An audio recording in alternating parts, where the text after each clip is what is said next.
Good morning, everyone. It is 10:30, so our meeting can start. Good morning, Chair. Morning. So I just want to check before we begin. I see that the meeting is being live streamed. So has it been advertised on the municipality's Facebook account?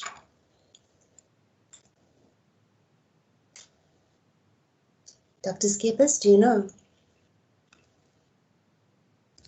You know, I would need to just make sure from Christopher. So if you'll give me a minute, I'll just give him a call quickly. Super, thanks very much. And then also at the same time, we must just check that the agenda is on the website. The last time I looked, it wasn't yet there, but Christopher said it was going to be.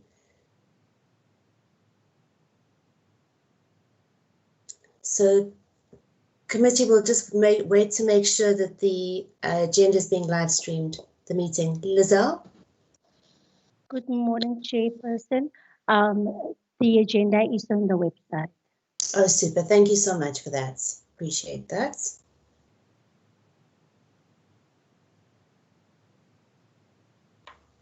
Okay, while we wait for the acting MM, let me just go through the attendance list.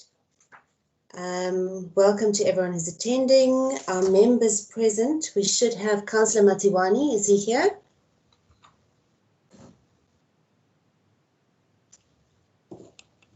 And I also don't see him on the list, so he's not here yet. Councillor Chikolo, I did see your face. Yes, Chair, thank you. I am here. Welcome, Councillor Chikolo. Councillor Naki, are you here? So we don't have Councillor Naki and we don't have Councillor Matiwani. And let me just see, is Ray Barrell here from the Audit Committee? Yes, Chair. Morning. Morning, Ray. Welcome. I think we might have a problem in terms of a quorum if we only have, we've currently got 4 members of the committee plus Ray, who is an advisory member. So I would just need to check if Louis is back, whether we have a quorum to proceed.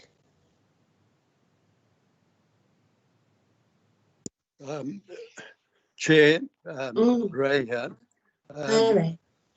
I am a member of the committee. Being an external member, I cannot vote, but I think I am regarded as part of the quorum. Okay, super. Well, that will help. I think so, but let's quickly check. Yes, Dr. Skeppers. Chair, now just feedback from Christopher. Yes, it is indeed on the Facebook and it's streamed on YouTube.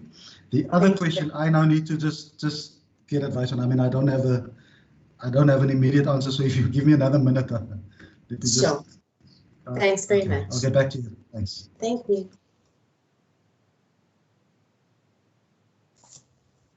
Committee, while we're waiting for Dr. Skeppers to get back to us, I just want to say a very warm welcome to the representatives from Provincial Treasury and the Auditor General, and just ask if they're here, if they can introduce themselves quickly.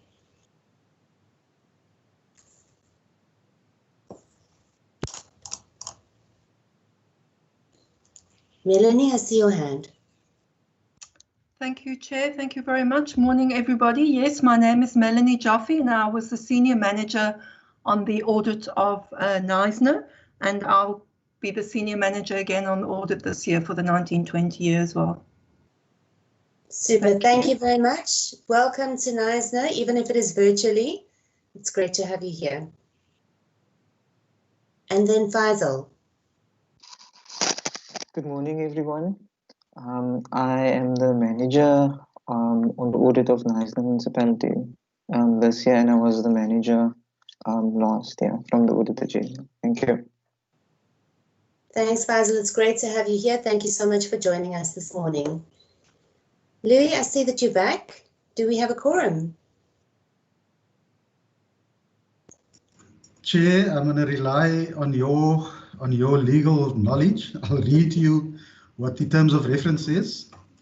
So the terms of reference says, and The terms of reference in 3.6 says, the committee shall consist of 5 councillors with knowledge of financial and or governance matters, 3 of whom will be from the ruling party and 2 shall be from the largest opposition party. Then it goes on, and in 3.9 it says, the quorum for all meetings shall be 3 members. Then after that, in 3.11, the committee may co-opt a maximum of 2 additional members who have the applicable skills as it deems necessary. The chairperson of the audit committee shall be one of such additional member. The names of the members shall be reported in the relevant annual report of the municipality. So if I look at the sequence of it, the quorum is spoken of before the 2 additional members are spoken of. My reading of it is that the quorum is 3 of the councillor members. But I'll need to just speak to the legal team. I don't know if you want to weigh in with an opinion on that, chairperson. You might be able to assist us. Unfortunately, Dr. Skeepers, I do think that you're right. From the reading of it, and I've got it in front of me here, it does seem to say that is what it is. Let's just see.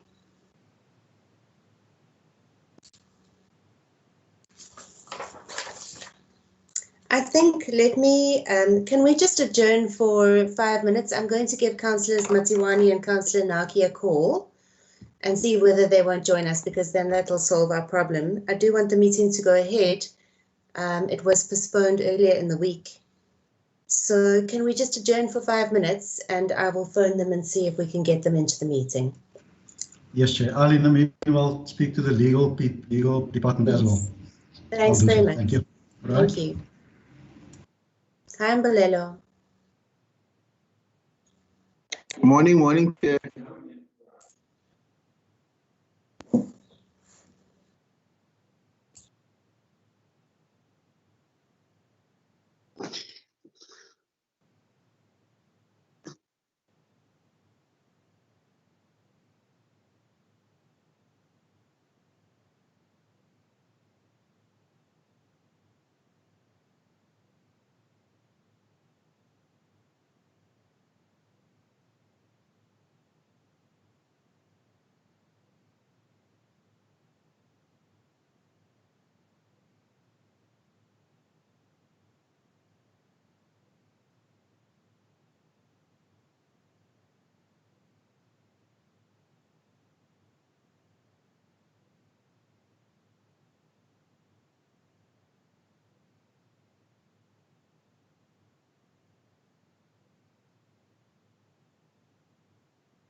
Okay, that's a bit quicker than 5 minutes, but Councillor Naki has joined us, which means that we have a quorum. Welcome, Councillor Naki. Thank you for joining us at this meeting. We can go ahead because you are now with us here today.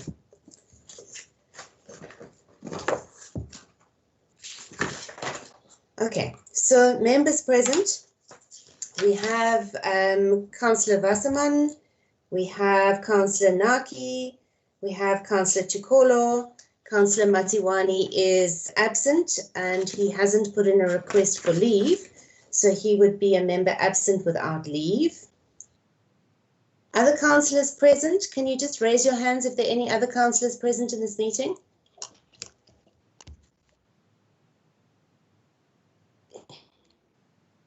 Chair? Yes, Mandla, I see you here. Welcome. Okay. Good to have you in the meeting. Thank you for joining us. Okay, so our whole committee is present. Louis, are you still here or have you come back? I've just come back, Chair. Okay, super. We've got all our committee members here, so we do have a quorum, so we can go ahead. It seems like we don't have any other councillors in the meeting. If there are any other councillors, won't you raise your hand, please? Councillor Matiwani, you can put your hand down. Thank you. And then officials present. Louis, can you take us through who is here? Or if they can just raise their hand. Director of Planning, I see you. So Director of Planning is here. Walter McCartney is here. I see the Director of Technical Services is here. The CFO is here. Carl Chase is here. Melanie Paulson is here. Super. Thanks very much. Members of the audit committee. Just for the record, the Director Corporate Services is on leave today, so Carl Matthias is standing in for her. The Director Community Services is on sick leave. So Paula Franz is acting in his stead, but I know that there's an issue that Paula is dealing with, so I don't think he'll be able to be here. So the top management team would then be full. If you just note the absence of those two directors. Thank you very much. Then we go to 2.6. Richard, I see your hand is up. The next one is members of the audit committee present. Yes, I'm here, Chair. You're here. Thank you very much for that. And then, of course, Ray Barrell is our co-opted member, and he has indicated that he is here. Members of the public present, we are live streaming. And then 2.8, we've got, I want to just add, please, to the attendance register. We've got to, so as the committee, we do have to always invite a representative of the internal audits. So if we can add that onto our list of attendance. And we do have Walter here. Mike, I also see your hand. Mike Hennessy is from the audit committee. Welcome. Thank you very much for joining us today. So a representative from the internal audit. We do have Walter McCartney in the meeting. And then 2.9, I'd like to add is the chairperson of finance, who we must invite to every meeting. I don't know if Councillor Krautz is in this meeting today. I haven't seen her hand, so she's not here. Okay, we move on to 3, which is the noting of the provisions of the Schedule 1 Code of Conduct for Councillors. That is noted. And number 4, disclosure of interest by councillors. Do any councillors have any items of interest that they want to disclose? Luzuka, I see your hand is up. Councillor Chikolo. Thank you very much, Chair. Can you hear me, Chair? Yes, I can. Go ahead. Okay. Chair, I want to declare my interest on the item 7.10. I think, as you would know, I submitted a motion in council that this be investigated by MPEC. But also on that note, Chair, I would also like to know, maybe get some advice from the whether, because I submitted this motion in council, whether I should sit when we're discussing this item or should I recuse myself? Is there no conflict? I just want to get that advice, Chair. Thank you. Thanks very much, Councillor Chikolo. Dr. Skeepers? Chair, there's no reason for the councillor to recuse himself. He does not have any personal interest in the matter. He, in his capacity as a councillor, raised a motion in council, and this is part of his activities as his work as a councillor. There's no reason for him to recuse himself. Thank you very much for clarifying that, Dr. Skeepers. Appreciate it. Right, then we go on to the consideration of the minutes of the previous meeting, and that is on page 4 of the agenda. And the minutes are on pages 5, 6, 7, 8, 9, and 10. Does anyone have anything that they want to raise? I have a few items. Committee members, do you see anything? Okay, so I just want to go to page 7 and ask the committee under new items, the Brenton Haven developments. In the notes that I made for the meeting, we had resolved a D. So what we said was that we note the report, that it be recommended to council that the matter be dealt with by the Legal Services Department to determine what the agreement was with regards to the augmentation fees and whether council had suffered a loss. C was that it be determined whether the officials who signed the documents had the necessary delegated authority to sign the documents. And then I have a record of a D, which was that the legal department report back to council on the outcome of B and C. Does anyone else, committee members, do you recall that D as well? Can we add it to the minutes? Councillor Chikolo? Chair, if you look at the bottom there of the page, there is a D that says that. There's the D. It's on the top of the page. Thank you very much. Goodness me. Thanks. Sorry about that. And then, is there anything else? There was an H on page 8. So on the item irregular expenditure 2018 to 2019, I have the record of there being, well, it would have actually become a G, and that is that MPAC recommends to council that the expenditure explained in 1.11 be investigated by the internal audit unit and the report thereon be submitted to council. So G, as it currently stands, says that it be recommended to council that the expenditure explained in 1.1 be investigated in terms of fraud. What I have is that MPAC recommends to council that the expenditure explained in 1.11 be investigated by the internal audit unit and that a report thereon be submitted to council. So the difference is that it's the internal audit unit and that the report should be submitted to council. Does anyone else have that?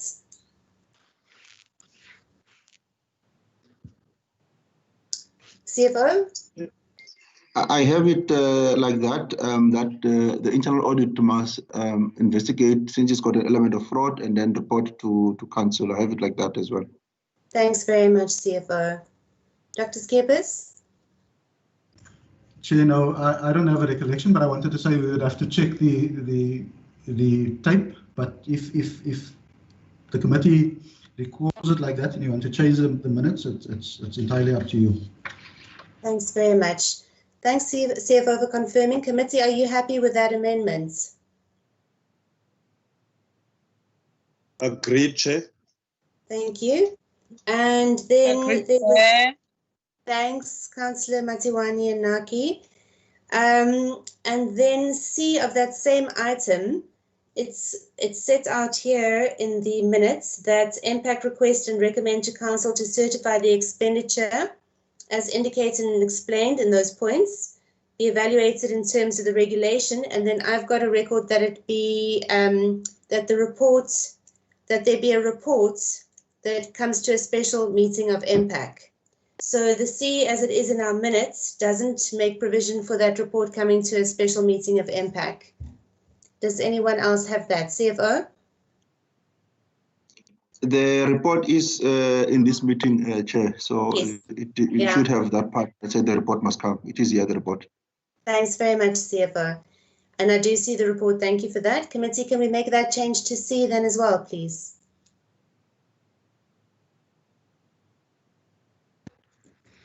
Everyone happy? Yes, Chair. Thank you very much. All right, then that is the minutes. Let's go back to the page in the agenda. And that is on page 4, that the minutes of the meeting of the MPAC held on the 28th of July be approved as a true reflection of the proceedings. Can we go with that, committee? Yes? Anyone? Yes? Everyone? Yes? Yes, Chair, as amended. As amended. Yes. Thank you very much. All right, then we move on to the presentations, which are item 6 on the agenda. The first presentation on the agenda is the draft SOP. CFO? Chair, sorry, I logged in and I didn't want to disturb you. I would request, Chair, that we just shuffle that one. We can give the AG or Treasury to start, and then I can deal so that we can be able to excuse them if they have got other commitments. That one, it needs us internally. They don't have to be part of the meeting when we do that. Yeah. So if that is okay with you, I'm available to do it later. That's super. I was going to make the same suggestion, so thank you very much for that. Let's start off then with the 6.2, which is the presentation by Provincial Treasury on irregular expenditure.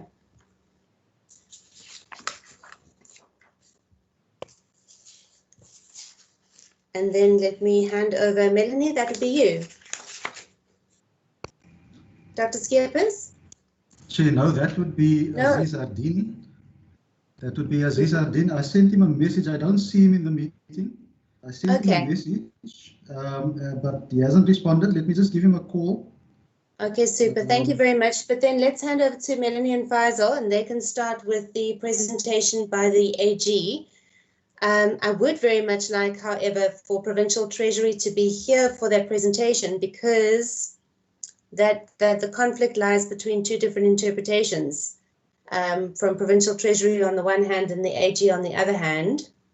So let's just see where Aziz is.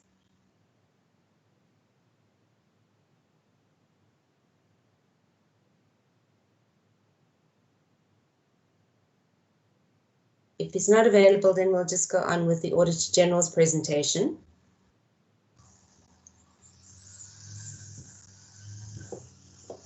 Dr. Skeepers? Chair is not answering his phone. So I think we can proceed. I think just to get clarity on it, even though there are different interpretations from the AG and from Provincial Treasury, it is the AG that that is the organization who made a finding and whose finding was not challenged. So that finding stands, even though there are Provincial Treasury has other opinions, even though we might have other opinions. The finding of the AG stands. We did not challenge it, so it stands. But I think we can hear from the AG.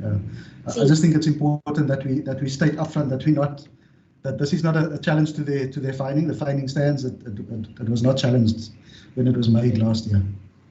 Thanks very much, Dr. Skeepers. Melanie and Faisal, would you be able to take over from here? Yes, thank you, Chair. We don't have a specific presentation. What we would like to do is just maybe give additional background or interpretation of the comment that was issued. So maybe first to say that it was this whole issue with Regulation 32 and what we call the piggybacking, or what you also refer to as the piggybacking, was actually a transversal issue. So there was very few municipalities that I'm aware of that didn't have this issue in their management report. So I think that's the first thing to say, that it was transversal, that it wasn't specific to Knysna.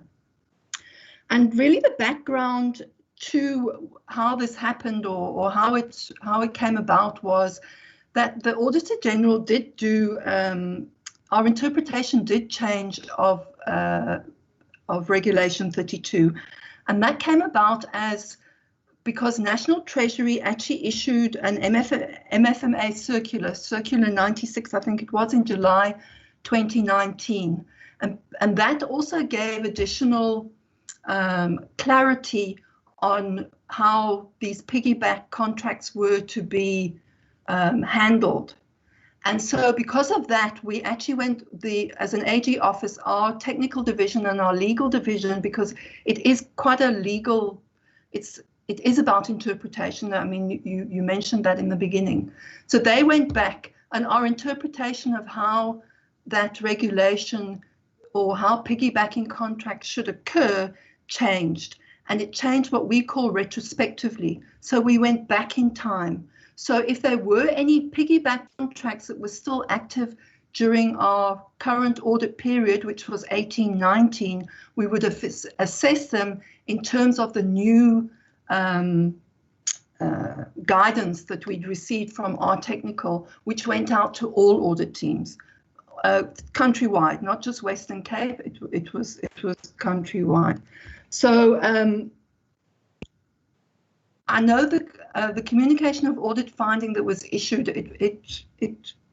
it was also very complex, and it included things. It included some legal cases. It included that Circular 96 as well. But the bottom line, those two things were used in the guidance for interpretation to see how that Regulation 32 had been interpreted in other cases, and it was used as a basis or a guide to our technical guidance. So the bottom line that came out was that the Regulation 32 and how it was applied, we brought it down to the fact that the municipalities, and I'm not saying it was just Knysna, that the municipalities didn't apply with Section 110.2 of MFMA, which talks about contracts with other organs of state. And the bottom line there, and I'm not a legal person, I don't have a legal brain, but my understanding and the guidance that we got was that for these piggybacks, if you're going to piggyback on a contract with another municipality, you are taking up what is considered the slack or what was not used by that municipality in that contract. So my understanding is that the municipality must actually contract with that original municipality. Apologies. So it can't actually contract with the original supplier. It can't do its own contract. And they can only take up what was not used by the original contract. And that's where the interpretation, and it's unfortunate that PT isn't here, but even if they were here, we are not going to resolve that difference of opinion in this forum. I think, as far as I know, our technical division in Pretoria has a lot of engagements with National Treasury, and these are the kind of things that come up all the time and that are discussed. So going forward for the 1920, we're going to be using the same guidance that we used for the 1890 in respect of piggybacks. So if there are any other piggybacks, or if the piggyback contracts have continued and there's been expenditure, then that will also be considered irregular expenditure. Thank you, Chair. Thanks very much, Melanie. That was very helpful. Does anyone have any questions for Melanie at this stage? Any hands? I think maybe I can start off. I know that Dr. Skeepers has said that we have accepted the audit finding, but just I'm having a look at the audit finding on page 167 of our agenda, and it speaks about Blue Nightingale and the KZN case, Kwadukuza, and it says these court findings have the force of law and must form the basis against which the application of Regulation 32 is tested. So just for interest's sake going forward, I think PT argued that those don't have the force of law in the Western Cape, and therefore why must they form the basis going forward? But I think what you've just said is that it was the discussion in those cases that you used as the basis, and not necessarily the case that it has the force of law. Is that correct? Dr. Skeepers, do you want to say something? Sheena, I think if you take that thought and develop it further, and I'll say something else after that. Okay, okay, sure. Super.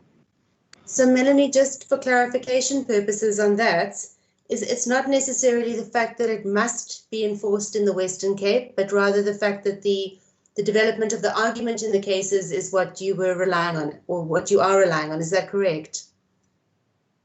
Chair, yes. My understanding is that they were just used for interpretive reasons to see how has this Regulation 32 been interpreted in other cases. So it was more to assist in understanding what Regulation 32 was trying to say. That's my understanding. Thanks very much for that.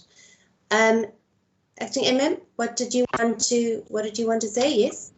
Yes, Chair. Just in terms of this, I think that the issue that I think local government broadly in the Western Cape, and I myself have with this, is twofold. One is that the Auditor General made something retrospective. So in other words, National Treasury came out with guidance, and then they made that guidance applicable to a period when the guidance was not available to the municipalities, which I think, in my opinion, if I was in a municipality, I would have challenged the finding. Right? I wasn't here, the finding wasn't challenged, so the finding stands. But the retrospectivity of the finding, for me, is an issue. The second thing is, and far be it from me to challenge, what the learned judges said in the two KwaZulu-Natal judgments, but I think they also made a mistake. And I think if those judgments were taken on review, there might have been another outcome. We sit with a situation that, the AG made a finding. That finding was not challenged by the municipality, so the finding stands. What will happen in the current audit that will happen, on the previous financial year? That's a different matter. We'll have discussions with the AG. I'm sure that with Provincial Treasury, those discussions will go forward. So for the next, we'll be in discussion, and we'll see what happens with that. But for now, I think for me it's important to note that, and I think Ms. Joffe said it, this was a technical assessment that the AG made. It did not necessarily mean that the municipality lost money. It means that in their estimation, in their opinion, the municipality did not follow the correct procedures, and therefore the writing off is a technical accounting function. Just as an aside, I think we need to find different language, because the ordinary person doesn't understand this writing off. They think if you write off something, it means that you're losing something. So I think between the lawyers and the accountants, fortunately, I'm neither one of the two, but we'll have to come up with different language, just in the interest of the public understanding what it is that we're doing. Thank you, Chair. Thank you very much, Louis. I agree with you completely, and especially on the two issues. The first is retrospectivity, and the second is with regards to the public's understanding, because what has happened with these matters is that the public thinks that we have lost or somehow squandered millions of rands, is the public perception out there, which is obviously not correct. CFO?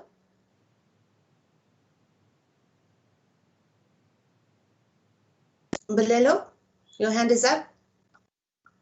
Oh, sorry, Chair. I'm speaking to myself. The mic is not on. No, thanks, Chair. Mel and Faisal, good morning again, colleagues. I think we'll be seeing you again probably Monday. Just to add a little bit something for the benefit of the MPEC chairperson. And Louis, we did challenge it, Louis. It was not an easy one. I mean, I was in Cape Town with the whole technical team of the AG on this matter. In fact, it's going to be a problem again for municipality this year. Because if you look at those judgments, my argument was what you and Councillor Wasserman raised now. But the most fundamental for me was the issue of the portion that is left in that contract. So the AG used the judgment of KZN, and that judgment talks about the contract that was used fully by the municipality who was piggybacking on that contract. So in the situation of NISA, we said we have not fully utilized the portion. We have actually far away in the portion that we have actually utilized in terms of these piggybacks. If you look at the consulting engineers of Mossel Bay and their budget, and if you look at the one of Saldanha we did and the City of Cape Town. So City of Cape Town would have had far bigger water meters implemented than us, So we are not even far closer to the portion that they've actually utilized. So that is why, for me, I raised the matter of that judgment to say it's actually incorrect to interpret only precise in terms of that judgment. It has to be looked at each situation differently to see, has this municipality utilized the portion that is left? And if you have utilized the portion that is left, then it actually ticks the box in terms of what Treasury was trying to explain. But I must protect my colleagues here now and really be professional it's not really them. We had a debate, myself and the two of them internally, and I even requested them to see the business executive, which was granted. And then I was granted an opportunity to present to the technical team of the AG, But I would have hoped that these matters, in my view, what I said to the AG, that National Treasury would have come on board to resolve these issues before this audit. And as I said to Mel last year, it's actually National Treasury that can actually put a clear guideline in terms of how this matter should have been treated or should be treated. I agree in terms of the study being done before time and all of those things. But again, Louis would understand Western Cape far better than me. You take Lensberg, do you think they've got capacity to actually do that cost study and the need analysis and all of those things? They don't have capacity and the staff to do that, So these matters needs to be looked at very carefully in each situation. But Chair, I'm covered with what you said and what the MMS said in terms of this situation. So in the agenda, we're trying to deal with the retrospective matters, and then we try to deal with the matters that are coming for the next audit. In principle, it's the same issue so that we can address all of them. Thank you, Chair. Thanks very much, Mbalelo. Chair? Yes, Ray. Chair, if I could make a comment. Please. We dealt with this issue, and in one of the cases we had to look at, investigate in the disciplinary board when I was a member of that board. And we didn't rely on the grounds that have been mentioned so far.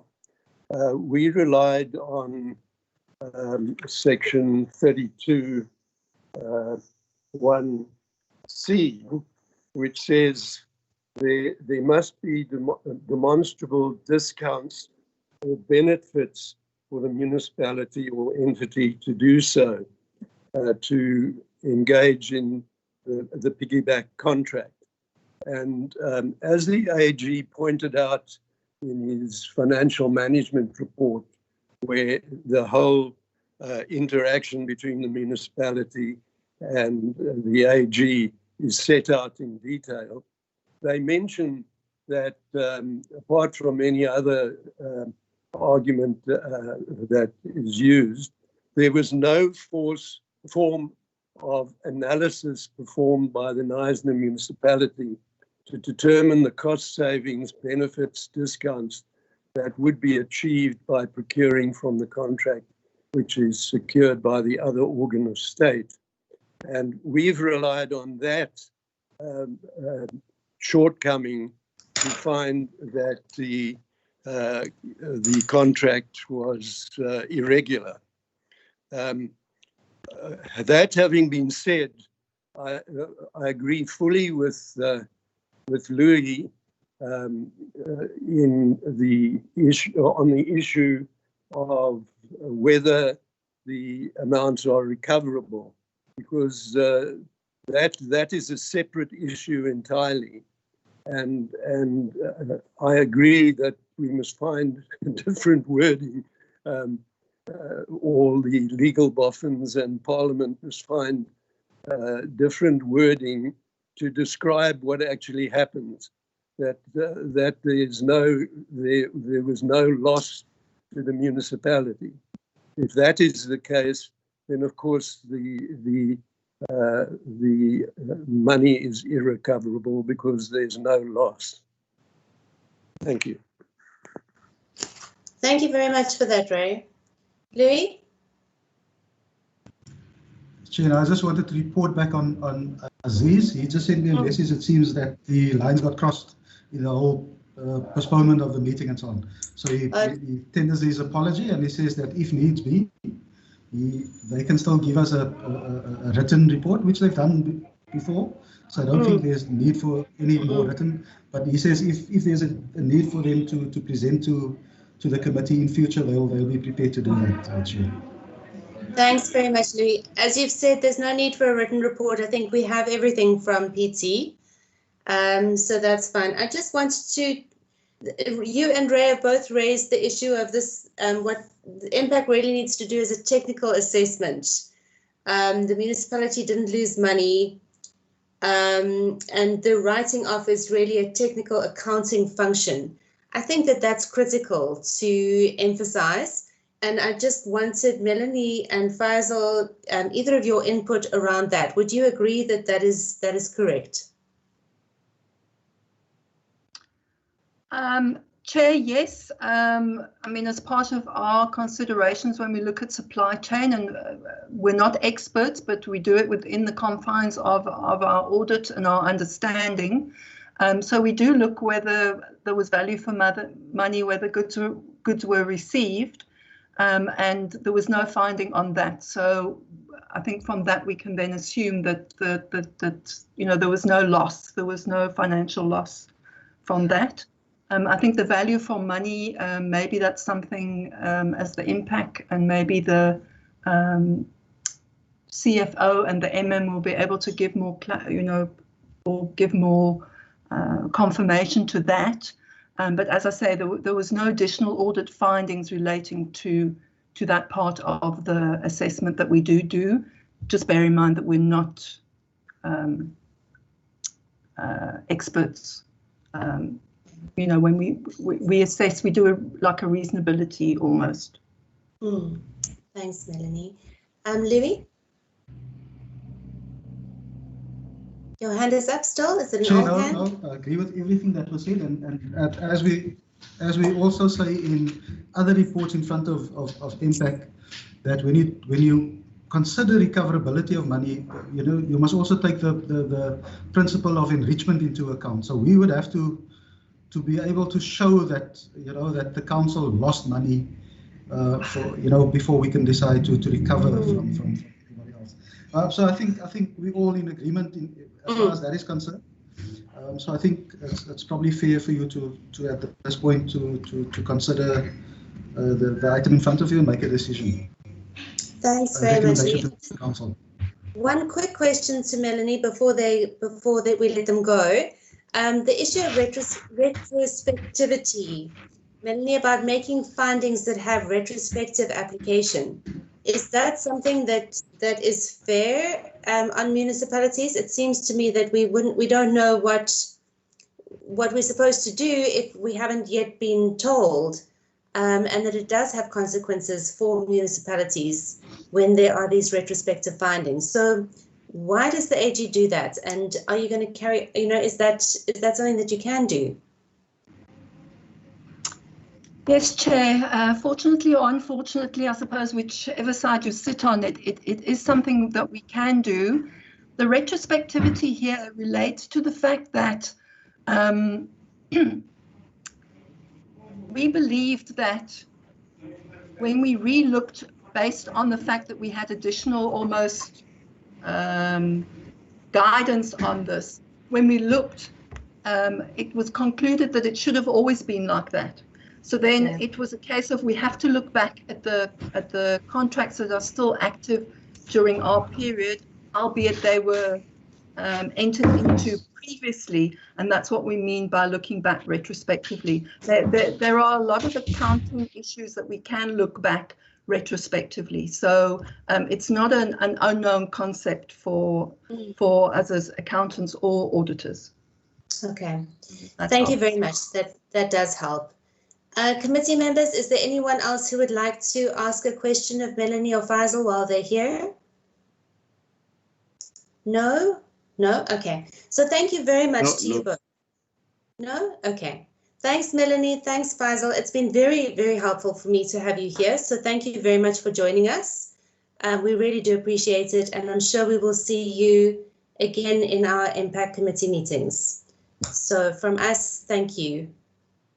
Can we just say that they're welcome to stay if they want to stay? Yes, you are welcome, but you also you're also welcome to go. Our item in which we deal with this is only later on the agenda. I know, Louis, you said we should have a look at it and make a decision, but it's only at around 7.8ish on the agenda that we do that. Do you think there's any reason to bring it forward and consider it now while the AG is here, or can we deal with it in the ordinary course of the agenda? Entirely up to you, Chairperson. It's in your hands. I think we'll get there. We'll get there as we go in the agenda. So thank you very much, Melanie and Faisal. Most appreciated. Have a wonderful day. Thank you. You too. And if possible, I would like to leave. There's a lot to do today. So, but thank you very much. You're most welcome. Thank you. Bye-bye. Thank you very much. Bye. Thanks, Faisal. Bye-bye. Okay, thank you very much, committee. That was a very helpful interaction. Thank you to those that organized having the AG here today. So our 6.2 on the agenda isn't going to happen because of the miscommunication. So we're on to 6.1, which is the presentation by the CFO on the SOP. CFO, over to you. Thank you, Chair. I must just try and share the screen. Jean, I've emailed it to you. If I'm struggling to share, if you can be of assistant and just share quickly. Okay, here is the screen. Okay, I'll share now, Chair. I'm trying to minimize the agenda. Okay. So while you're busy trying to share, CFO, I see on 7.9 of the agenda is the draft SOP. So I think when you're done with your presentation, we're going to move to that and look at the recommendation on that item. Yes, Chair. I think we should do that. We should do that, Chair. Okay. Yeah, so that we've dealt with that item. Everyone can see on the screen? No, Lelo, not yet. We're still there now. It's there. Thank you. Okay. All right. Chair, I'll try and be short, but the SOP is in detail. It was requested by the previous MPEG that you chaired that we develop an SOP in terms of dealing with unauthorized, fruitless and wasteful and irregular expenditure. The SOP was developed. Then I'll just quickly make a presentation with practical example in terms of this situation. Again, matters of interpretation here. But then we'll then go to the recommendations. You look at the recommendations in terms of that SOP because it was already presented to senior management as well as the whole management team of Knysna Municipality. So I will focus on the prescript related to consequence management, the AG mandate and the triggers, minimum consequence management requirements and the determination of liability in law, typical consequences and way forward and some practical examples so that people are actually aware in terms of how to deal with this. Chair, I'm not going to spend too much time. These are the sections and subsections as well as regulations that actually deals with the issue of unauthorized, irregular, fruitless, and wasteful expenditure. With Section 1 dealing with the definition, and Section 78, Chair, I'm emphasizing that specifically in our environment in Knysna, officials' responsibility. Because it's always in my last 3.5 or for almost 4 years that the Section 78, there's an understanding that this thing is a responsibility of only the CFO. That Section 78 is very important for each official exercising financial responsibility. And then also the other prescripts like the PPPFA Regulation 13, as well as the Prevention and Combating of Corruption Act 12 of 2004. I'm not going to waste too much time. Of course, then there's the circulars which have been referred to in the interaction from Circular 43 up until Circular 68. I'll just touch on Circular 68, Chair. You would see that or note that it's actually updated in 2019. The reason it was updated, it was again, Knysna Municipality situation where I wrote to Treasury to inform them that there is flaws in terms of that Circular 68. What it was saying at that time, which is the fundamental problem, was the expenditure is actually incurred when the payment is made. So if pit pompies go and tell a service provider to do a work and the service provider complete and does the work and invoice us. If now Judy makes the payment, then Judy would then be held liable and accountable for making that irregular payment. Then we said to Treasury, no, we are working on accrual basis. So it should be from the point where the instruction was given from the service provider to actually do the work without an official order. So that was an amendment in terms of that circular, to recognize that situation. And then, of course, prescript in terms of financial misconduct. I'm not going to deal with all of this. I think most of us are aware on this prescript. And then, of course, I've added the COVID-related prescripts, which were also issued recently between March and when I was preparing this, and all the circulars that were related to the procurement of emergency as the results of COVID. So the mandate of the AG is to investigate, would allow referral for investigation for any acts of omission identified through the audit, which caused a loss for public resource, which resulted or can result in public resource not being used in its lawful purposes. So we've touched on this matter in the interaction in terms of whether there's a loss to the municipality, and the AG then stated the situation.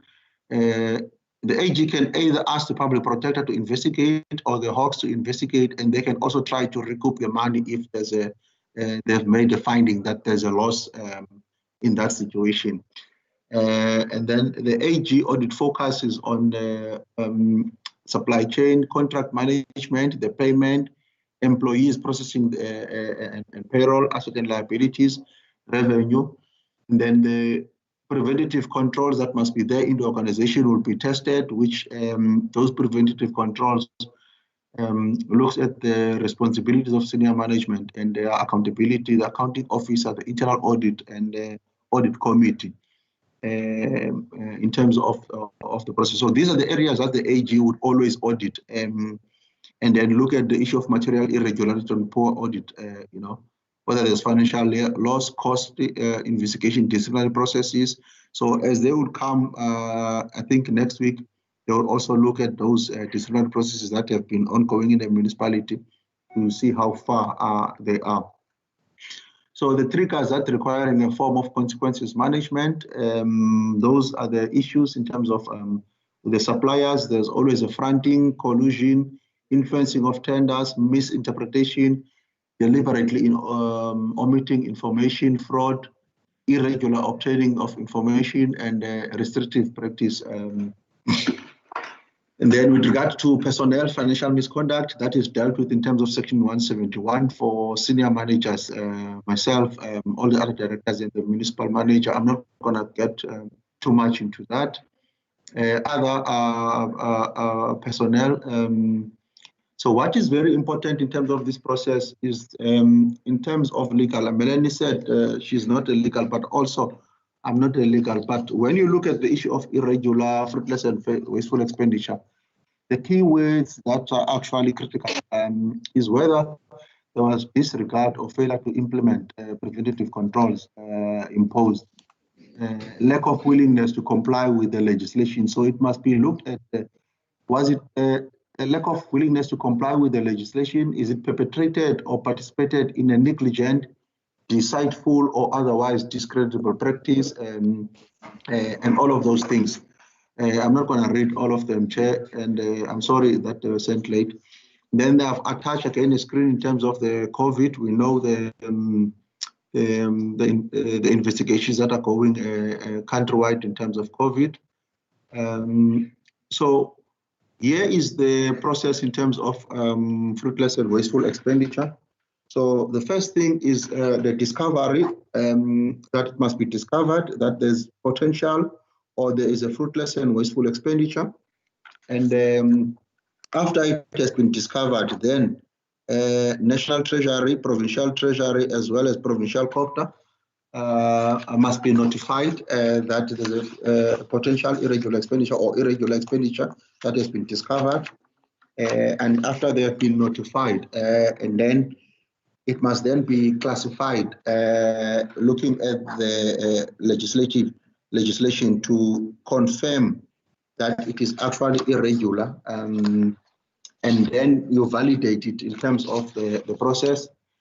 After that, you then investigate, and then after investigation, when the investigation is concluded, you go to the issue of liability, determine whether is there somebody or anyone or institution liable, and then you go to the issue of treatment, which is some of the matters that we're dealing with now. You treat it as, after investigation, as recoverable or irrecoverable, and then you monitor evaluation. And then I think it's very critical, Chair, going forward for Knysna municipality and especially for MPEC. Number 5, the issue of monitoring and evaluation is very critical that the municipality must look at, because these matters have been ongoing in Knysna municipality, you know. So it needs to be looked at in terms of monitoring. Why is it ongoing? Why we are unable to stop? And why it looks like similar, it's same, more or less the same employees. And then, yeah, as I said, the classification test for unauthorized expenditure, then it is an amount, very careful in terms of the definition, is an amount that exceeds a vote, and a vote in this case is actually defined as a directorate, you know, and that is also another argument that we always had with the AG, not a line item, but in total. If there's an over expenditure in total at the Department of Community Services or Finance or Technical Services, that is unauthorized irregular expenditure. We all know the definition, and reckless and wasteful. And then also fraud in terms of law means, you know, introducing a cause of action by deceit or other dishonest conduct involving acts of omission of the making of the false statements. So I'm not going to deal with that in detail, but then there's also an issue of materiality test that needs to be determined. Is it material? The finding, for example, Chair, if you look at the matters that we're going to look at now, in terms of irregular expenditure for that swiping of the bank cards when you pay at the pay points. The security checks that the banks have actually done, since it was not included in the tender. So they normally charge a 180. So you look at the materiality, whether it's material, it's minor, when you're going to do your investigations. These are the role players, Chair. I'm not going to waste too much time on this slide. The CFO, the assurance providers, SCM unit, and the practitioners, SEPs, council, and MPEC and council committee, Section 32 council committee, MPEC in this case, play a critical role in terms of this process. Legal services, the audit committee, to monitor the impact, you know, and the effective financial management of the municipality. This is where the audit committee will play its role and advise council or highlight to council that we've been having this irregular expenditure year in, year out, you know, and advise that the controls be looked at or a report be submitted, whether it's an issue of control deficiency or what is it. It is very important, council. So notification is any person can report on allegations of financial misconduct or SCM abuse, complaint, objection. So it's very important to note that if any person can report that through the appropriate structure in terms of reporting, and then the accounting officer, municipal manager must take all reasonable steps to prevent the system of abuse and investigate any allegations against an official or any role player for corruption, improper conduct, or failure to comply with the SCM systems. When justified, take steps against such officials or other role players and inform PT of the steps that have been taken. You know, so the process that we are engaged on now, we need to inform PT in all the processes that we are engaged on. We need to inform Provincial Treasury on all the processes that we are engaged on. Then the responsibility of the Speaker and the responsibility of the Provincial Treasury. Then the disciplinary board, in terms of appointed by council, so must within 7 days, the municipal manager or municipal council must within 7 days refer the matter to the disciplinary board. So you become aware of the allegations, you must then within 7 days refer it, council to refer it to the disciplinary board to conduct criminal investigations. If merit, then a full investigation by the disciplinary board or an independent investigator to conduct a formal investigation as per the terms of reference. So it's very critical that there must be clear terms of reference in terms of that investigation. If council has not acted on the recommendation of a disciplinary board, a full investigation should follow, and the disciplinary board may request provincial or national treasury to assist or intervene if council is not acting on the recommendations of the disciplinary board. And after completion of the full investigation, the investigator must compile a report, submit it to council, and then if the offences are allegations of financial offences, it must also be reported to SAPS. And then there must be document on alleged financial misconduct and financial offences. As I highlighted, all of those matters, the mayor of the municipality, so the municipal manager must within 5 days of finalizing the information document submitted together with the investigation report to the mayor of the municipality, the MEC for local government, national department responsible for local government. In this case, it will be the office of MEC, Minister Predal in the province, PT, NT, as well as Auditor General. You will note there I said confidential for process. So it's very important that the process and those documented are treated very, very, very confidentially. And the legislation is very prescriptive that they can only be submitted to those institutions and those bodies. You know, that information should not be public information, or that information cannot be shared with the media or be information. So it's not information that should be with the media and all of that, because it's got a potential of damaging the investigation if it's actually or being challenged if it's all over the media. And then the issue of tabling of the information document to council in terms of the regulation. So in terms of liability in law now, I'm not an expert in this field, but it's what we expected to also know as directors in the municipal space. Liability is determined in law in terms of an act says it must be a deliberate or negligently made permit or authorize. Circular 68 says did not act in good faith. So act in good faith, it means you did not act in good faith, you've caused a loss to the municipality. So that's what liability is defined in terms of law. Then that's where you would then look at the issue of recoverability to say that this person did not act in good faith and there was a loss. As a result of this person not acting in good faith, then there was a loss. Then law says forfeiture of state cover. So it also talks about that you have actually lost something. Liability determination, there must be a reasonable man test. Melanie can maybe elaborate more on that.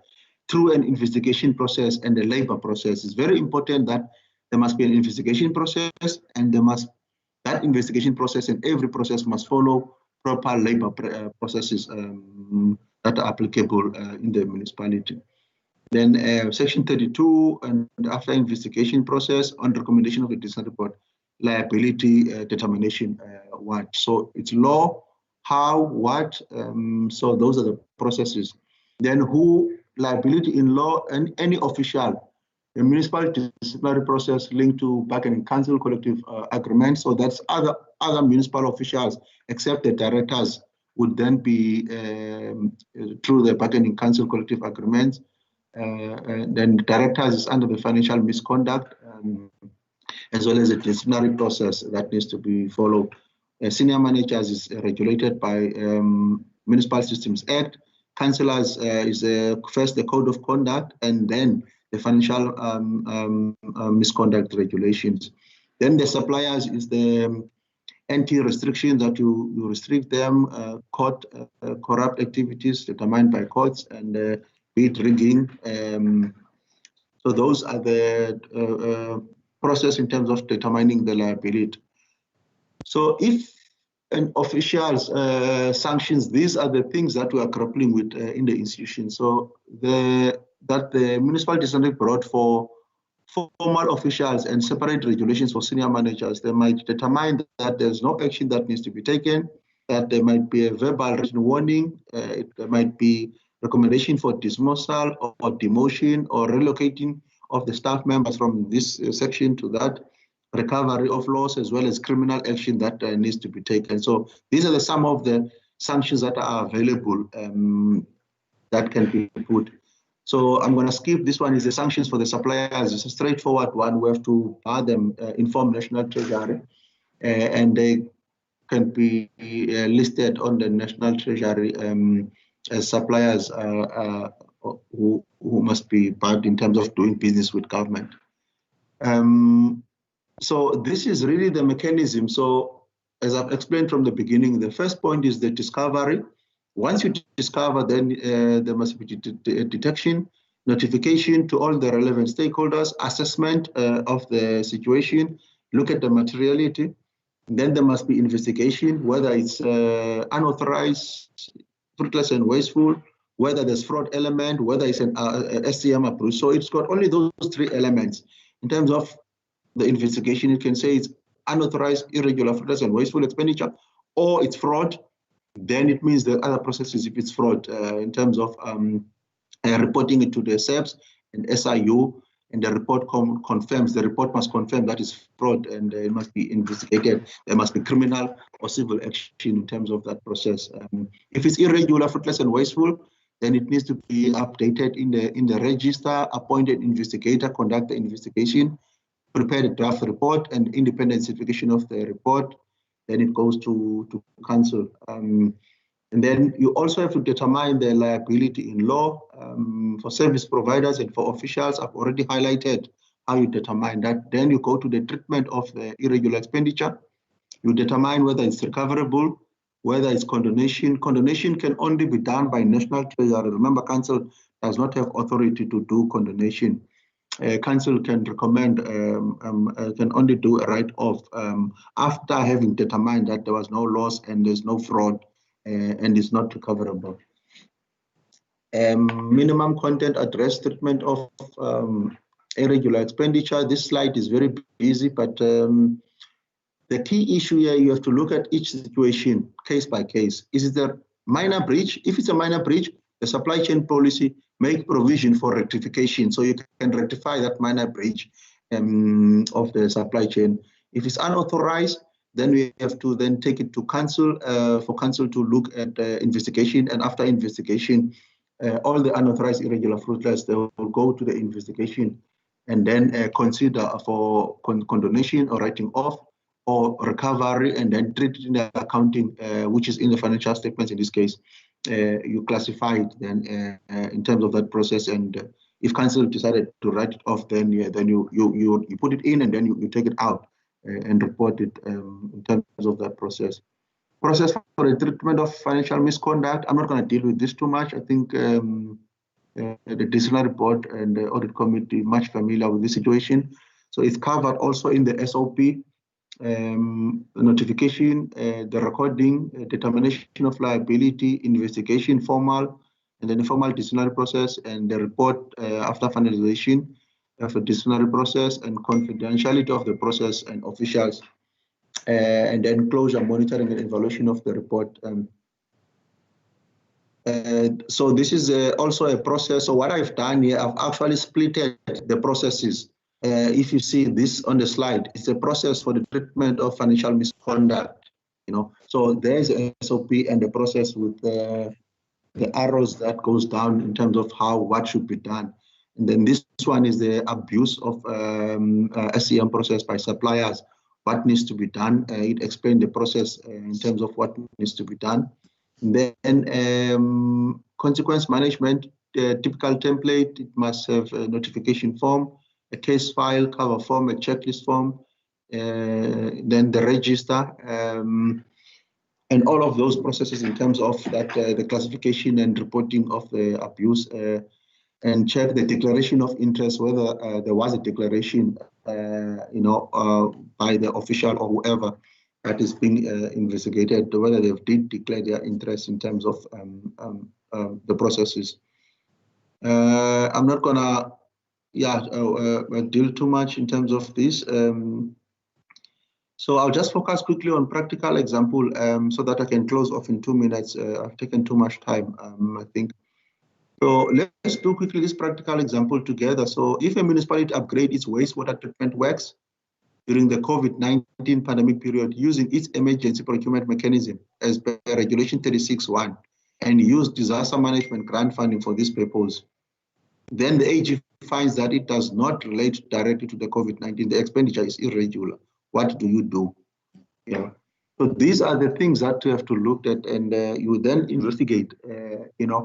The key issue here is whether that expenditure would be allowed to have been incurred under the Disaster Management Act, whether it was provided for under the disaster management work, or whether the municipality took a chance and just did an upgrade of the wastewater treatment works because of the COVID now. And it's work that they were supposed to have done and they have not done, So you need to look at the conditions of that regulations in terms of this process. So what you will do, you classify the expenditure is incurred, yes, in contravention of or not in accordance with the requirements of this Act, which has not been condoned, Section 170, in contravention or not in accordance with the requirements of the MMA. So you would look at all of these contraventions in each supply chain policy, Section 70, Public Office Bearers Act, and then you then record the expenditure as irregular. There must be a transaction, first of all. The issue that I've explained in terms of Circular 68, a trigger versus the payment within 30 days, who's liable. There must be a contract period running and the consequence management. I'm not going to deal with the stance of the courts on the Kijima court and the AG contract for procurement. If irregular, MFMA condone Section 170, SCM policy condone or rectification. Rectification, if it's minor, if it's a minor breach of the supply chain process, it's linked to delegation. You can rectify, the municipal manager can rectify, but it must still go to the register and be reported still to MPEC if there's a potential for recoverability. So these are the steps that are very critical to follow in order to ensure that you've complied with all the process. Chair, the detail of this is in the SOP. It's so detailed in terms of what needs to be done by each role player. The investigating team is very detailed what they need to do. The accounting officer, the CFO, and all the role players is very detailed in terms of the SOP, what needs to be done, the roles of MPEC as well. So yeah, I'll stop here, Chair. And unfortunately, it needs time to also workshop that SOP. I can't remember the recommendation that is there now, but we can go to the recommendation. Thank you very much, Mbalelo. The recommendations are that two workshops be arranged, one for councillors and one for the administration, to go through the SOP document, which is a very comprehensive, detailed document. So thank you for taking us through that slide presentation of yours. Let me ask, I see Luzuko's hand is up. Let me take him first.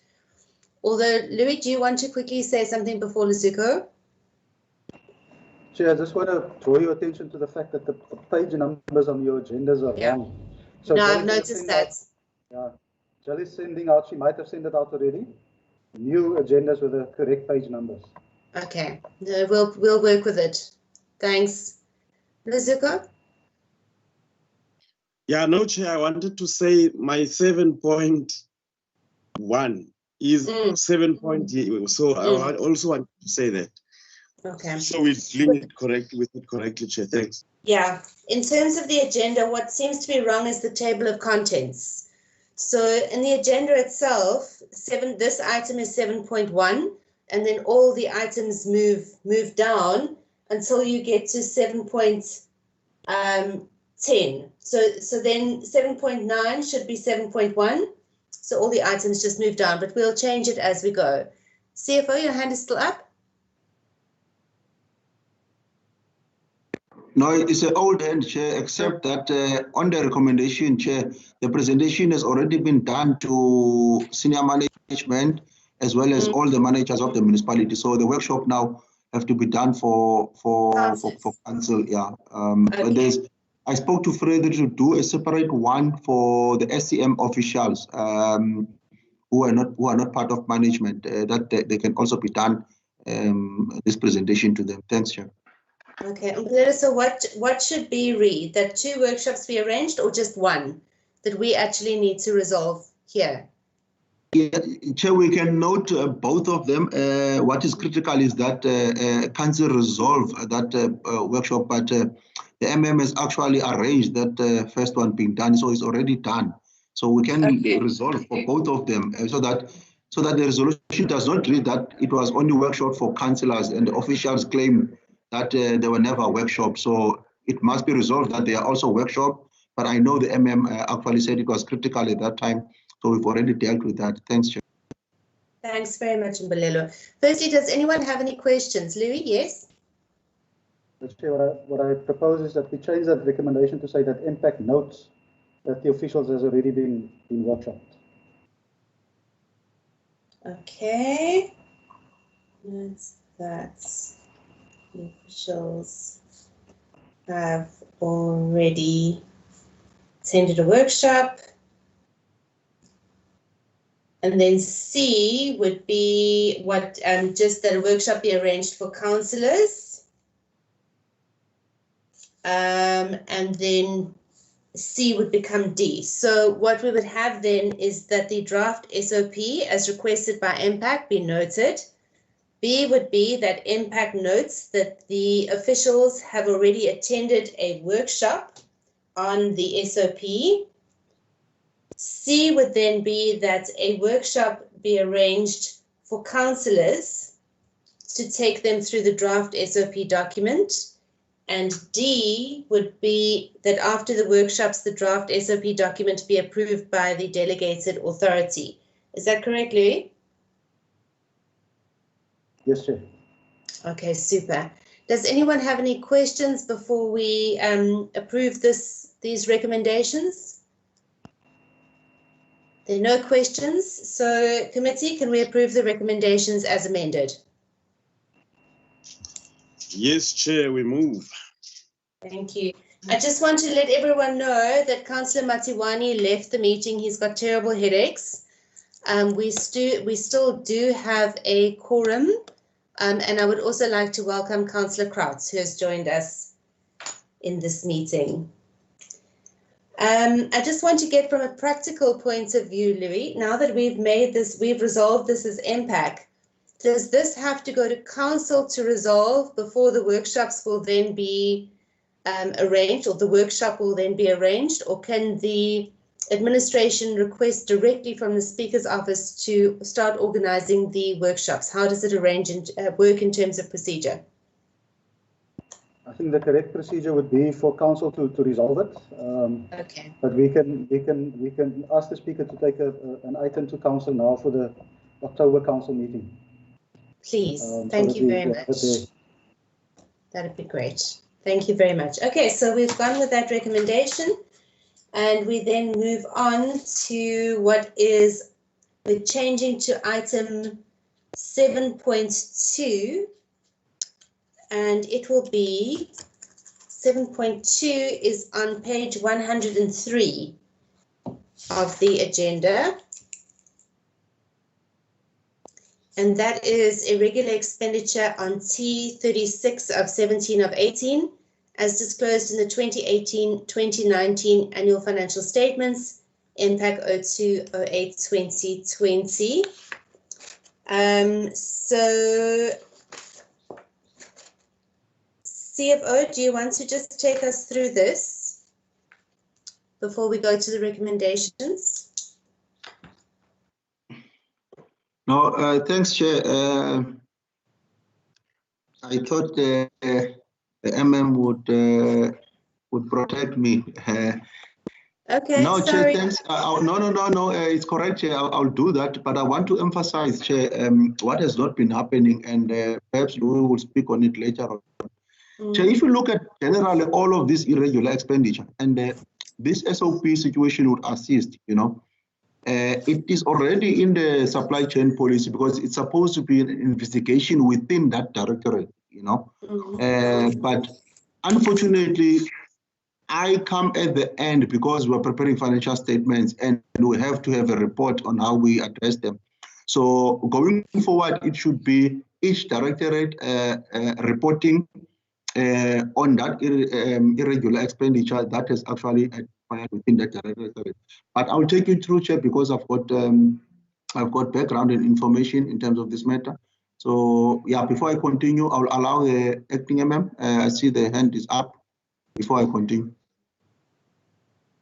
Thank you. Acting MM? Okay, now I just want to confirm what the CFO says. It has been the practice that the CFO reports on all the irregular expenditure to impact. But this should be the responsible director. So in this meeting between the CFO and myself, we'll still handle it. But going forward, the directors themselves must come and explain to impact what has happened. Okay, you will also see that what I asked the directors to do in the past, we've had a situation where part of the recommendations would be that impact instructs that consequence management must take place. What I asked him to do is that we report to impact on the consequence management that we have implemented. We don't need impact to tell us to do consequence management. That's a management responsibility. So we want to change the way that we deal with irregular expenditure and interest and wasteful expenditure, as is explained in the SOP. So that in the SOP, so that the line managers take responsibility for it, and they also they must come and report to you what they've done. You should not tell them what to do in terms of that. But for this meeting, myself and Mbolelo will still handle it. But going forward, I will take responsibility for it. Chair. Thank you. Thanks very much, Acting MM. I just want to go through the recommendations that are before us. So it's that the report be noted. Then it says that impact notes that the relevant employee is no longer in the employment of the municipality and therefore no consequence management measures can be effected. So I think that is obvious. That the Director of Technical Services emphasized to officials in his directorate the importance of following proper processes when incurring expenditure. Yes, I think that's necessary. That impact recommend to council that the expenditure on T36, 17, 18 be written off as there was no loss to the municipality and value for money was received. So this is something that we discussed now with the AG, but I just want to go through Regulation 74.1. So we've confirmed that there was irregular expenditure. So Regulation 74.1 says that the council committee tasked with investigating the recoverability must consider the following items. So I just want to confirm, CFO, that impact must go through 74.1 when we consider this item. Is that correct? That's correct. Impact is to consider that in terms of this process. But if you look at this specific situation, Chair, again, it's a process of a manager having to ask the BAC to say, we're asking for variation from the original contract, and the variation is not going to exceed 15. And this is not construction related, but the variation should have been. It's allowable. It can be done. The budget allows for it, but it's a matter of officials not actually following that process. They then on their own take that decision without having that delegation to actually do that variation between themselves and the service provider and the consultant, So this is a situation I also looked at this document with Pravir. I'm sure he's in the meeting, he can add. I've looked at this document and himself looking at the project that was actually done, So I can confirm, but this becomes irregular as a result of non-compliance with the process that was supposed to have followed, in terms of this process. And unfortunately, most of these things happen with Mr. Electrical Manager at that time, without mentioning his name, So those are the things, and we need to educate officials, continue educating them, and I think that SOP is very critical so that managers, they don't claim to not have known of this process, because you will note these things. People come with deviation after they've already approve themselves. They don't have that authority. The MM has that authority, you know. So these are the typical example, Chair. Yes, but you are correct in terms of your question. Thanks very much, CFO. So, notwithstanding what has happened and how it came about, we still have to have a look at the measures already taken to 74.1a is we must look at the measures already taken to recover such expenditure. Am I correct in assuming that no measures have been taken yet to recover this expenditure? In this case, Chair, there is, from the determination that we are providing, that there's no recoverability. And I think Louis, see his hand is up, touch on the other matter in terms of how we have been making a mistake, where we're saying to say MPEC must, the municipal manager must implement, you know. So there must be something perhaps that says what are the corrective measures. I think the unfortunate part for Director Technical here cannot take action because this person is no longer an employee. You know, that's how we've actually dealt with this. But I see So, Louis. I mean, the fact that someone isn't an employee doesn't mean you can't recover against them. Acting MM, I see your hand. Yes, Chair. The question of recoverability goes to the question as to whether the council lost money or not. If the council didn't lose money, there's nothing to recover. Then it's a technical matter of the irregularity of the process. So if we did not lose money, Chair, and you'll know this better than me, under the principle of enrichment, we cannot recover money from anybody, because we would have to make out a case in court that we're recovering the loss that the council suffered.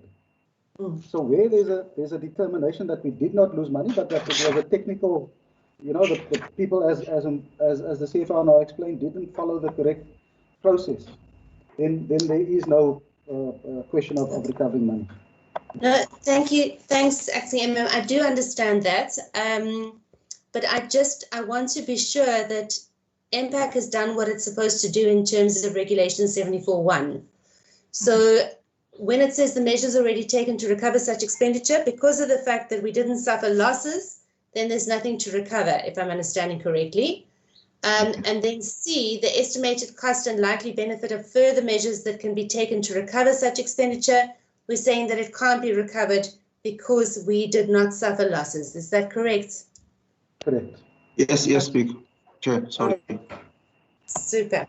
Committee members, does anyone have a question on this item?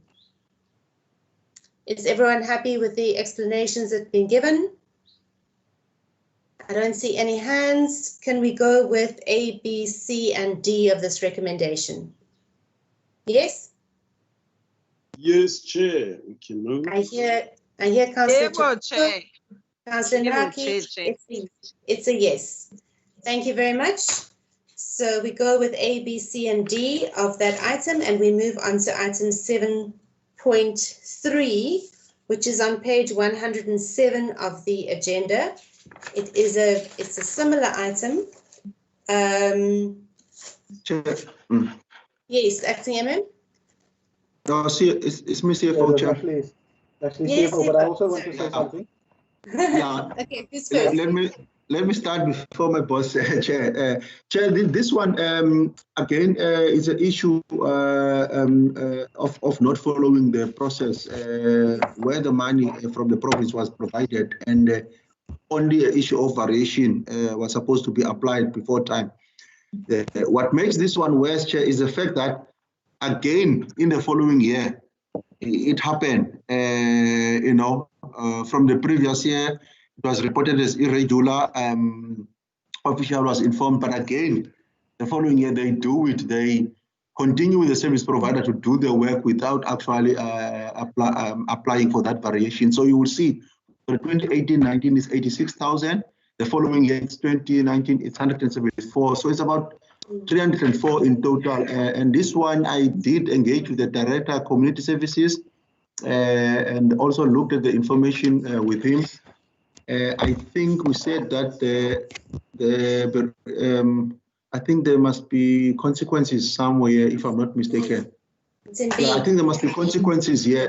You know that you see what is which I am really very pleased is what the MM highlighted is that the director, not the municipal manager, because how I've been writing these items now, because there was nothing that happened at directorate level, then I then refer it to the MM must actually. So in this case, the director must actually do consequence management and report back to the MM in terms of what he has done in terms of consequence management to deter this official from repeating the same thing again.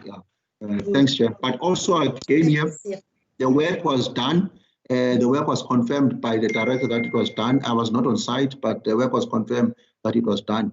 There just an element of risk here, Chairperson of impact, which although we're saying that the work was done, we can confirm there's an element of risk here if these things are not approved in an appropriate channel, because after the fact, you would not be able to determine really whether it would have costed really 86,000 or it could have costed less. So that's why I'm speaking to those issues of collusion and all of those things in the presentation that I've actually made. And I'm not saying that's a case here, we could not find that, but it's very important that these matters be approved correctly by the appropriate channel. It cannot be approved by the same project manager between himself and the consultant and the service provider. Thanks, Chair. I agree completely, CFO. Acting MM, your hand is up. Chair, yes, I wanted to deal with this question of consequence management and just tell you, you'll see in the report that there's a heading consequence management, but there's nothing under that heading. Now, this is a work in progress, Chair. We think that with reports of this nature, in future, the management must tell you what they've done before. It hasn't happened in these reports yet. So we'll have to change the recommendation B, that the management must still come back and tell you what consequence management they took in this regard. And then just another change from what happened in the past. In the past, there would have been one report to impact with all of these matters in one report.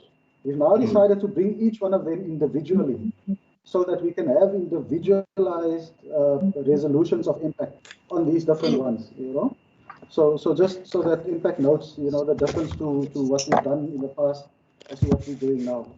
So in future, you should not accept the report if the consequence management is not included there. Thank you very much, Acting MM. Councillor Chikolo? Thanks, Chair. The MM has covered me about the consequence management thing. The other one, Chair, is I was looking for the Annexure A, the copy of the irregular expenditure register. I would have loved to see that. I see it's not attached.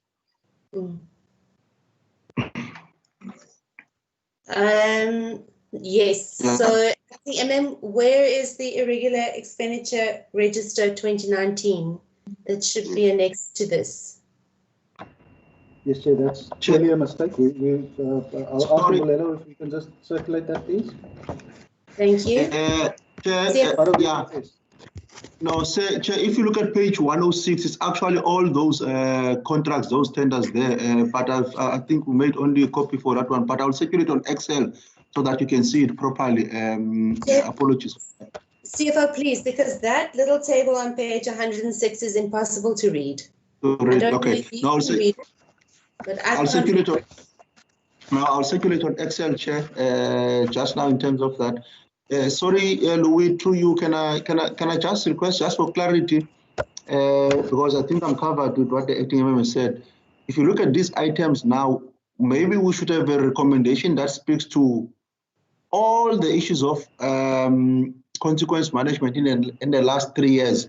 Management must report back in terms of what they have done, because we might actually now deal only with this one. So each directorate, there must be maybe a report that comes back to impact to look at all irregular, fruitless and wasteful expenditure of the last 3 years and then report what has been done, because you will note the last impact, as Louis highlighted, it said the MM must implement or apply consequence management, And I know Dr. Vatala did write letters, but I'm not sure that process, how far it got. Walter maybe would know better, but I think there must be a clear report that must come to impact for all of the matters, so that we are clear that these matters are not going to be repeated. Yeah, thanks, Chair. Thank you. I think that is a very good recommendation. And I think that what we can do is how would we do it, Acting MM? Do we, in one of these, do we resolve? Because what the CFO is saying is that we have a report on irregular, fruitless and wasteful expenditure in all directorates, a report on what has been done over the last 3 years. So perhaps what I can do is after the meeting, just request such a report from you rather than resolving on it in each item. Can we do it like that? I agree with that, Chair. I think we should do it in that fashion. Super. CFO? Old hand, Chair, I agree. Old hand, Chair, I agree with your suggestion. Thank you. Because now here we've got in B that Council notes the consequence management measures implemented by the Director Community Services, but we don't have anything in here dealing with that. So if I'm going to ask for the reports on all of it, I still think that we should cover in here that the Director of Community Services report back to MPAC at the next meeting on consequence management measures taken. Acting MM, would you agree? I want to agree, Chair, but we know that that's going to be very difficult in the current circumstances with the Director of Community Services moving on. Yes. But I think you must still put it there, and we'll see what we can do in terms of that. Okay. So B then would be that the Director of Community Services reports back to the next MPAC meeting on the consequence management measures taken. Agreed. Thank you.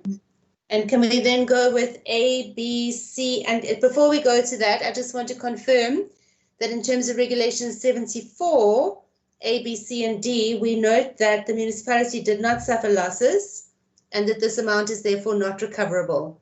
Would that be your advice, Dr. Skippers? Yes, Chair. All right, Chair. Okay. So then A, B, C, and D as amended. Can we go with the committee? Committee? Yes, we agree, Chairperson. Thank you. Councillor Naki, are you happy? I think that was it. That was a yes. Councillor Naki, you're still with us. Kola?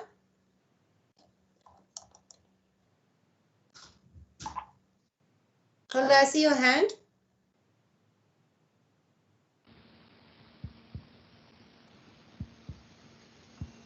Chair, I don't know why Kola's hand is up. I think you should probably not recognize him.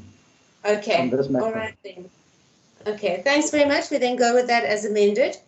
We move then on to item 7.4, which is on page 111.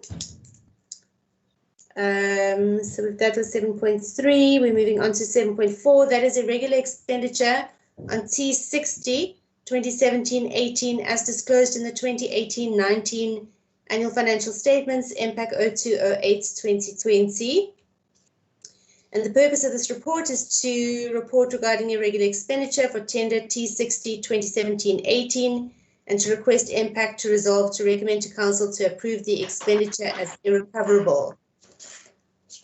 Acting MMG, is there anything on this item that you would like to draw the committee's attention to?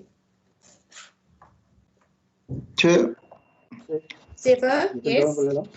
Chair, no, Chair, from my side, I don't want to draw, but I want to draw attention to us administrative, because you see, again, if you look at this one, all the variations were looked at.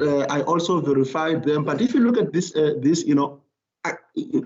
it's difficult to see why the application for the variation was not done, and this matters really affects the CFO and the municipal manager in the main, in terms of this process. And when I was sitting and I was looking at this one, with all the information in front of me, saying that yes, the only problem is that there was no variations that was done on time, but it's variation after variation, so it's difficult because it's not one variation, it's variation after variation. Now you ask yourself, did the employee not understand that it does not have authority to actually, or the employee just calculated, So it makes it very, very difficult, Chair, and it's one of those. Now, I'm just speaking with my other knowledge as a person with a qualification in internal auditing to say, if we say we didn't lose money based on the information that we have,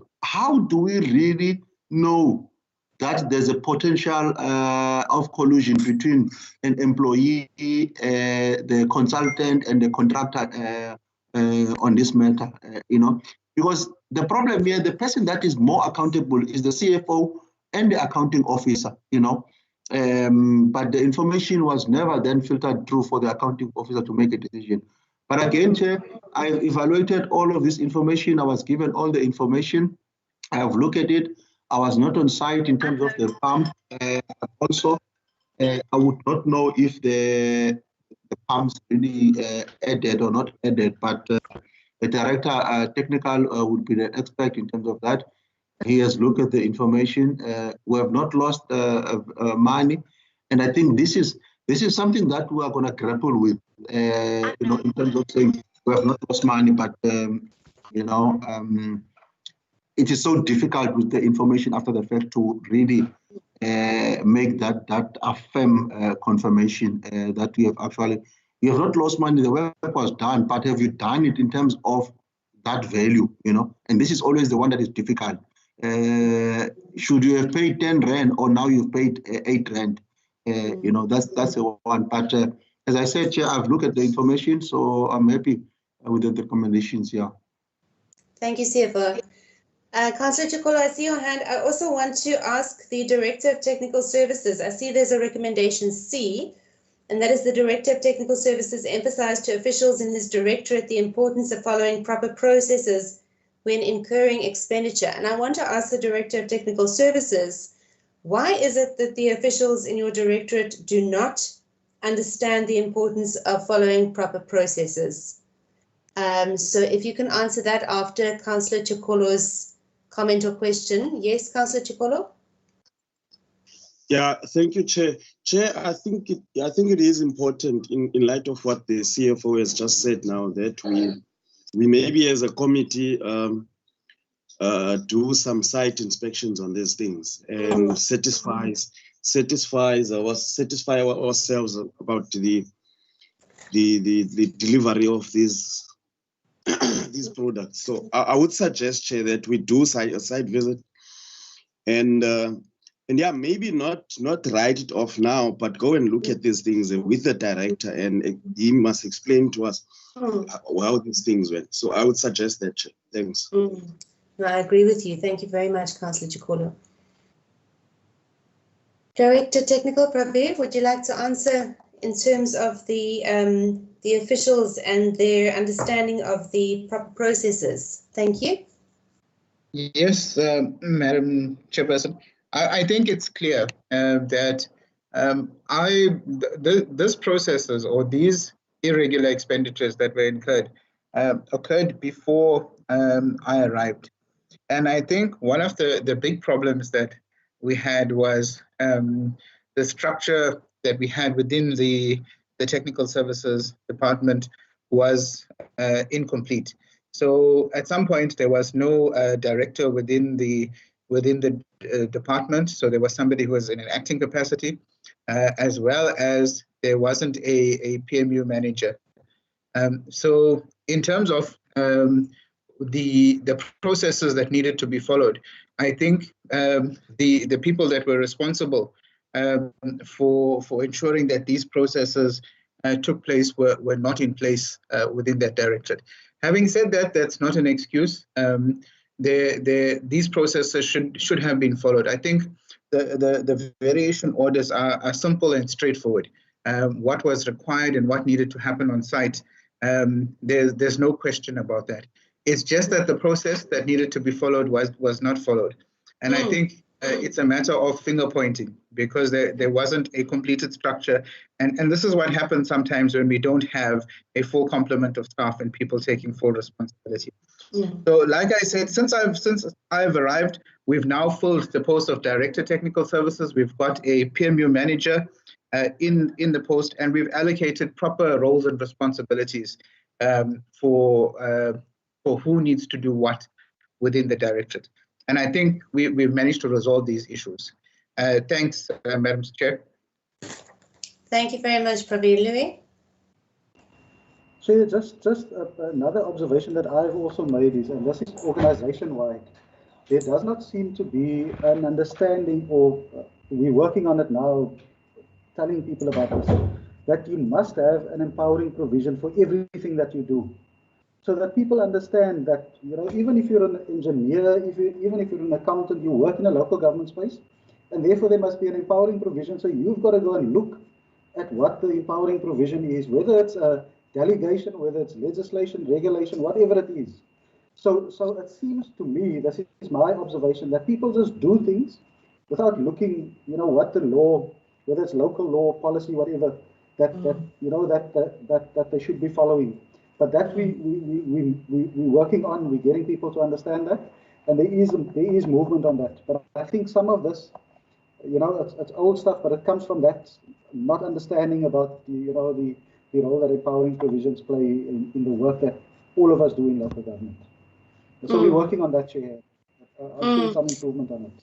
Yeah, I must say, Louis, I mean, for the years that I've been in council, there's been a consistent request that staff be made aware of what their responsibility is. And I'm starting to feel that if they don't know by now, then it's not the fault of the people who are trying to make them aware. It's they're just not doing what they're supposed to do. One really gets a sense of you can only so many times say, please be aware of your role and your responsibilities before one must think that it's not an awareness issue.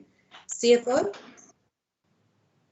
Chair, you are correct. At some point, we have to be brutally honest about this matter. If you look at the presentation I did, I focus and I said I need to focus on Section 78. You know, if really at management, not senior management, at management below senior management, they don't understand Section 78 of the MFMA, then it's exactly what you are saying. You know, that we will repeat and have all these workshops. You know. So I think, Chair, we need to move to that step of consequence management, that there must be something done until something is done, you know. And if you look at 2017, I had to report and do a report and back 3 years in terms of irregular, fruitless and wasteful expenditure, and do a report 3 years, 4 years backdated, you know, to try and deal with that in 2017, you know. So I think we have to get to a situation of consequence. There must be consequences in terms of the process. And Louis has put it very clear. Consequence depends, you know. So you have to put it very clear whether it's actually a warning or a written warning or what after all the determination. The issue is there is not that deterrence that we are doing in order for staff to stop doing this process. And if you look at these matters, Chair, I can assure you, it's you're not talking here about this year, it's pre-Pompis, volgende jaar is Jan, volgende jaar is Memani. It's same staff members, you know. So there must be really something that we are doing on this matter. Otherwise, we're going to look and then try and be defensive or try and point fingers. We have to get to a situation of doing consequence. And that's why I was so pleased, you know, how the MMS explained to us. To be honest, I just took all of these things at the last end when we're doing financial statements to say now MMS with you that there must be consequence management, which was supposed to have been done sometime. So we have to really get to that situation of doing the consequence management so that we can be able to stop this. Thanks, Chair. Thanks, CFO. I agree with you completely. This recommendation C, it just feels to me like if we resolve on this, telling the staff that we must emphasize to the officials what the importance is, it seems like it's an excuse. It's a reason again why staff members can say, well, I didn't know, and thank you for emphasizing the importance. Now I'll work towards it. So I'm actually not very comfortable with C. I don't think it's strong enough. I think in the previous item, we resolved that the Director of Community Services report back to MPAC on the consequence management measures taken. And I think Director of Technical Services, we must do the same here and ask you please to report back to our next meeting on consequence management measures that were taken. I know you weren't here yet, but I think that we need to start following these things up and knowing what was done, and if nothing was done, then why. Acting MM? In this case, both the official that was responsible as well as the management is no longer in the employ of the municipality. So that's why it's written. Okay. All right. Okay, then Acting MM, do you think it's still necessary for the Director of Technical Services to emphasize to officials the importance of following the proper processes? So I think it should be done. It should be done in any case. I think because there's such a lot of this happening in both community services and infrastructure services, that's something that the directors must take into their management meetings. Make sure that they emphasize it all along, you know, so that people can't come with the excuse that I didn't know, you know. I think they must remove that excuse. Yes, they must take it up in their management meetings. Yes. And then Councillor Chikolo had a suggestion that we do a site visit to go and have a look at what is there so we can know where the value for money was received. Is that something that would be practically possible to do? If we go and look at it, would we get an idea of where the value for money was received for these things? Well, Chair, I just need to see if it's a pipe under the ground. It might not help you. But if it's infrastructure that you can see, and I think the director must probably just lead us in this respect. Please, Ravi. I don't know if you heard the request from Councillor Chikolo that MPAC goes to actually have a look at what was received here in terms of each variation order, so that we can for ourselves decide what the value was received. Do you think that would be practically beneficial? Madam Chairperson, I think there are certain things that we'll be able to see and others that we won't. But if the committee wants to have a site inspection, I think that that is in order. We could do that. And I think we could put the committee's mind at ease. In terms of variation orders, I'm looking at it very quickly. The first one, I'm just looking at trying to find it quickly. I'm at it. Page 12. Yes. Essential work Upcliff pumping station. That was the first one. The second one was for a duty pump. We'd be able to see a pump. 84 meters of rising main. We wouldn't be able to see that.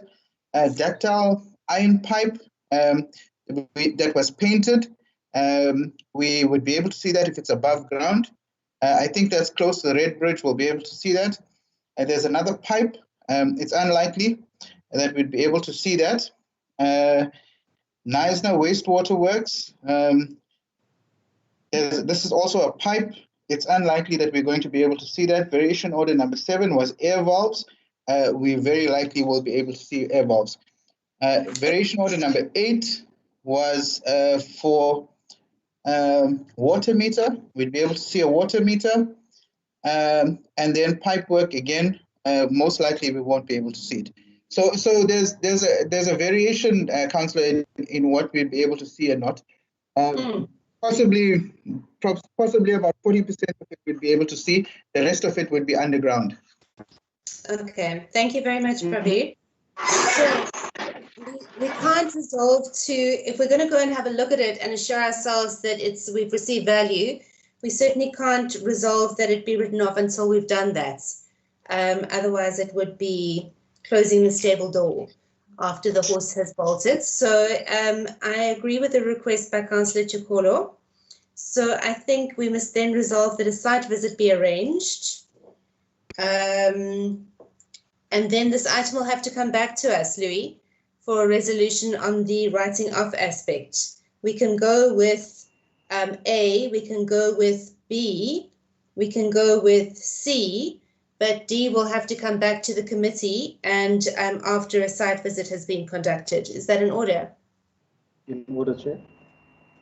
Committee, are you happy with that? Agreed, Chair. Agreed, Chair. Okay.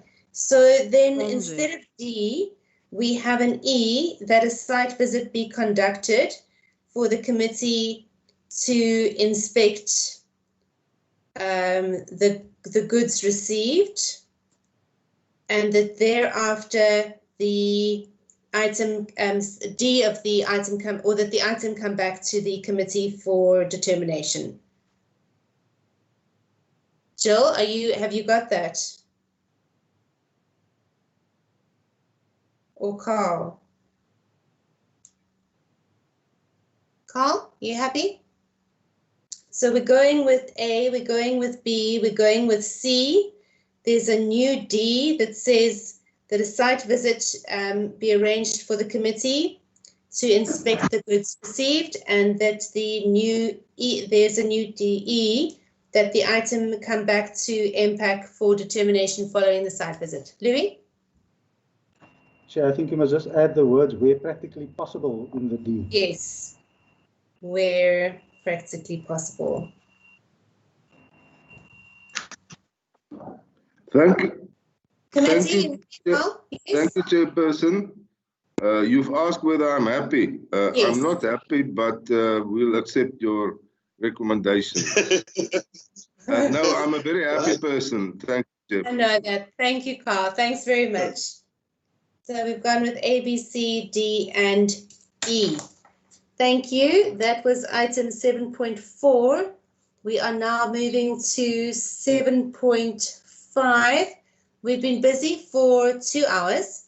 Can I suggest a quick 10-minute break that we can just go to the bathroom or get a drink of water and be back then at 25 to 1. Fine, Okay. yes. See you at 25 to 1.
Hi everyone, I'm back. Is everyone else here? Let me quickly check our committee to make sure that we still have a quorum.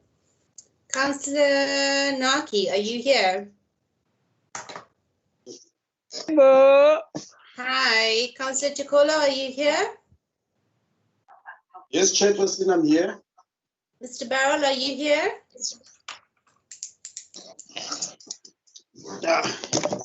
Yes, Chair. I'm here. Hi. Okay, good. We have a quorum. I'm assuming that Councillor Matiwani is still not here. Let me just check. No, he's still not here. So we have a quorum. We can proceed. We have just finished and resolved on item 7.4. So we move on to item 7.5, which is, let me just check the page numbering, on page 122. So this is irregular expenditure on T65 1718 as disclosed in the 2018 annual financial statements. I see. Yes, CFO. No, Chair, if I may, to make it easy for this one, if you look at page 125, yes, you will notice that the request was actually done by the user department, but this document, for some reason, when this information was provided to the AG, was not provided, and we accepted this finding, you know. And when it was investigated, Randall was very unhappy with us because he sent us all the memo and the information. So if you look at page 125, I first wrote the in order for the consideration of approval by the BAC, and then below mine, Frederick wrote CFO has delegation, and then on the left-hand side, approved as per the delegation. So this approval was given of the variation on time. It's just that we did not provide this information to the AG, and then it ended up being recorded as irregular expenditure. So what needs to happen now is the recommendation that this matter needs to be rectified and corrected in the disclosure notes of the AFS. Okay, super. Thank you, CFO. I see it says here that this is an error in terms of disclosure by supply chain, needs to be rectified. In the recommendations, it's that the report be noted. B is that impact note that approval was given in terms of the register of delegations by the, and then there's a blank, CFO. What needs to be filled in there? By the CFO, because it was under my delegation, there was a delegation to the CFO. Thank you. And then C is that impact recommend to council that administration correct the disclosure note. So committee, can we go with, I think it's straightforward, the explanation given, A, B, and C, with the amendments to be that the word CFO be inserted there. Can we go with that? Sorry, yes, Chairperson, Louis, can you just guide us? Is C implied, or must we still get a recommendation from MPEC? Because this is a correction of administration. Is it implied, Louis, or we should still have it as a recommendation? No, it's implied. If okay. MPEC approves B, then you have to correct the disclosure note. Do that correction. Okay, thanks. So we can take out C then, Chair. That's what I wanted to be correct about that. Yeah, thanks, ma'am. Thank you very much. So committee, then what is before us is A and B with the amendment to be that the words CFO be inserted in there. Is everyone happy? Can we go with it? Yes? Yes, we agree, Chair. Thank you. Then we move on to item 7.6, and that should be on around page 155. It's on page 152. On page 152. 7.6 is irregular expenditure on T11 as disclosed in the 2018-19 annual financial statements. And the recommendations here are A, that we note it, B, that impact consider, approve and resolve to give the administration more time to finalize the matter and report back in the next impact meeting. Is there anything that you want to add to that, Acting MM, CFO? Chair, just before I get there, page 151, those are all the tenders that were exceeded with the amount. I think it's much bigger. That annex, my apologies again. I'm not saying that I'm making an excuse about the annex that Councillor Kyokolo asked about. So T11, Chair, is the one that you're referring to now. T11, Chair, we could not finalize on time with the user department. So we're asking for more time to try and finalize that matter. Super, thanks very much. CFOs, the committee, can we go with A and B? Yes? Councillor Chikola, I hear yes. Councillor Naki? Yes, Chair. Thank you. Okay, so we move on to, we've gone A and B, then we move on to 7.7, and that is on page 155. And that is the irregular expenditure 2018-19 evaluation in terms of Regulation 74.1 of the Municipal Budgeting and Reporting Regulations. And that is where we asked for the administration to come back to us with a report on 74.1. And thank you for this report. It is highlighted, for instance, Regulation 74 won't be applicable if the determination is that no loss. Okay, so this is what I wanted to ask. It says in the conclusion on page 158, Regulation 74.1 will not be applicable if the determination is that there was no loss and the municipality received the value. But CFO, what I wanted to ask, isn't that the determination that is made by doing the analysis in 74.1? Is the conclusion that comes out of 74.1 not that there was no loss? The municipality received value and therefore you can't recover. Do you know what I'm saying? Instead of saying that 74.1 isn't applicable, isn't the, yes, you still have to do the analysis, but the conclusion that you come to after doing the analysis is that there was no loss, the municipality received the value, and therefore it's not recoverable. Is that correct? That's correct, Chair. I think we should craft it that way. Sorry, Chair, I got disturbed by Anthony. There's investments I'm trying to approve on the line while I'm busy with you. My apology. You are correct. You are correct, Chairperson, in terms of saying that it's not that it's not applicable. It means that then there was no loss, so then we're not going to then follow that process. So we must just word it correctly, Chair. Okay. Thank you. So let's just have a look at the recommendations. That MPAC recommends to Council that the expenditure mentioned above be written off as there was no loss to the municipality and value for money was received. Can we then say, and that it is therefore not recoverable? Would that be the correct wording? That's correct.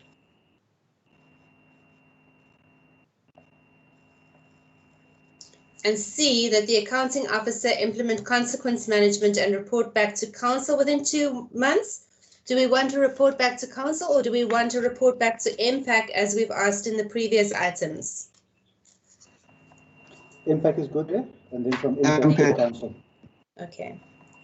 Committee, do you have any questions on this item? No questions, Chair. Questions? Can we then go with A, B as amended so that it says that sentence remains that MPAC recommends to Council that the expenditure mentioned above be written off. Ask something to come and take the investment of the bank, please. Okay. CFO, mute. Oh, sorry. As there was no loss to the municipality and value for money was received, and that therefore it is not recoverable. And C, that the accounting officer implement consequence management and report back to MPAC within 2 months. Can we go with it? Yes? Yes, Baba. Thank you. So that is 7.7. Then we go on to 7.8, which is the reports. It's on page 160. And that is the report on potential irregular expenditure as a result of the findings of the AG and the interpretation of Regulation 32 piggyback contracts. And this relates to the discussion that we had earlier with the Auditor General at the beginning of this meeting. So the recommendations are on page 163, and they are, firstly, that we note, secondly, that MPAC recommend to Council the approval of the expenditure as irrecoverable and that same be written off. C, that MPAC recommends to Council that management only utilizes Regulation 32 of the Local Government Supply Chain Management Regulations as prescribed by the AG. And D, that National Treasury is approached to condone current and prior years' potential irregular expenditure due to retroactive application in terms of the MFMA Section 172. So, Louis, can I ask you just to elaborate on D? And then I just wanted, yes, CFO? Before the yeah, I'm done. Before the Chairperson, and through you, we have to look at this recommendation. See, I know we've discussed it. See the challenge there. I don't know, Walter, maybe can assist. The challenge there is, again, it's going to be the interpretation between yourself as a municipality and the AG. What entails that process of doing that cost-benefit analysis, whether that is documented, and that cost-benefit analysis, it's really, because it's something that it's really, it could be very subjective, I don't know. I'm just thinking, to avoid us getting to this situation, we must just not use as far as I'm aware, all CFOs in our interaction in the Western Cape have resolved not to use Regulation 32 at all until Treasury clarify specific in terms of how this matter, because you're going to open yourself up for interpretation where the AG would look at that analysis that we have done, and they might then say themselves it's not sufficient to come to the conclusion that you should have done Regulation 32. So it's a very subjective matter, subjective process. So, but also I don't want them, I don't want to be unfair for the municipality and say they should not, because if you look at it, we've never had the consulting engineer tender the last 6-7 years.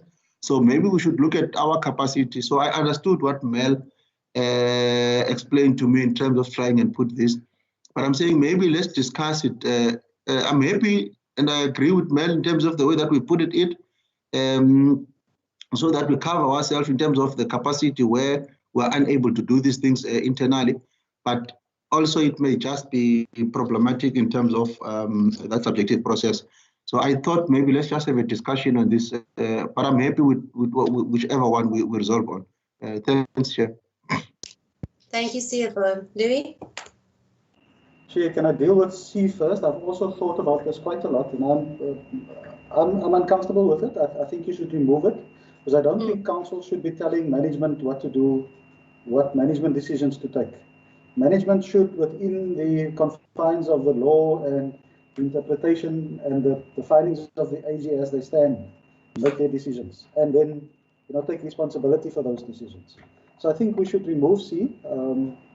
I think it would be foolhardy for any manager at this point to enter into piggyback arrangements with the current situation. When it changes, if there's a change in the AG stance on it, then management can obviously consider that again. But as it stands now, I think it would be a fool that would enter into piggyback arrangements. So C, I'd be quite happy if you remove it. Okay, thanks, Louis. Walter, your hand is up, and then Ray after you. Yes, Chair. I agree with both the CFO and MM. There's a fine line between listening to the AG and being informed by the AG. That C gets removed. I had a concern around it.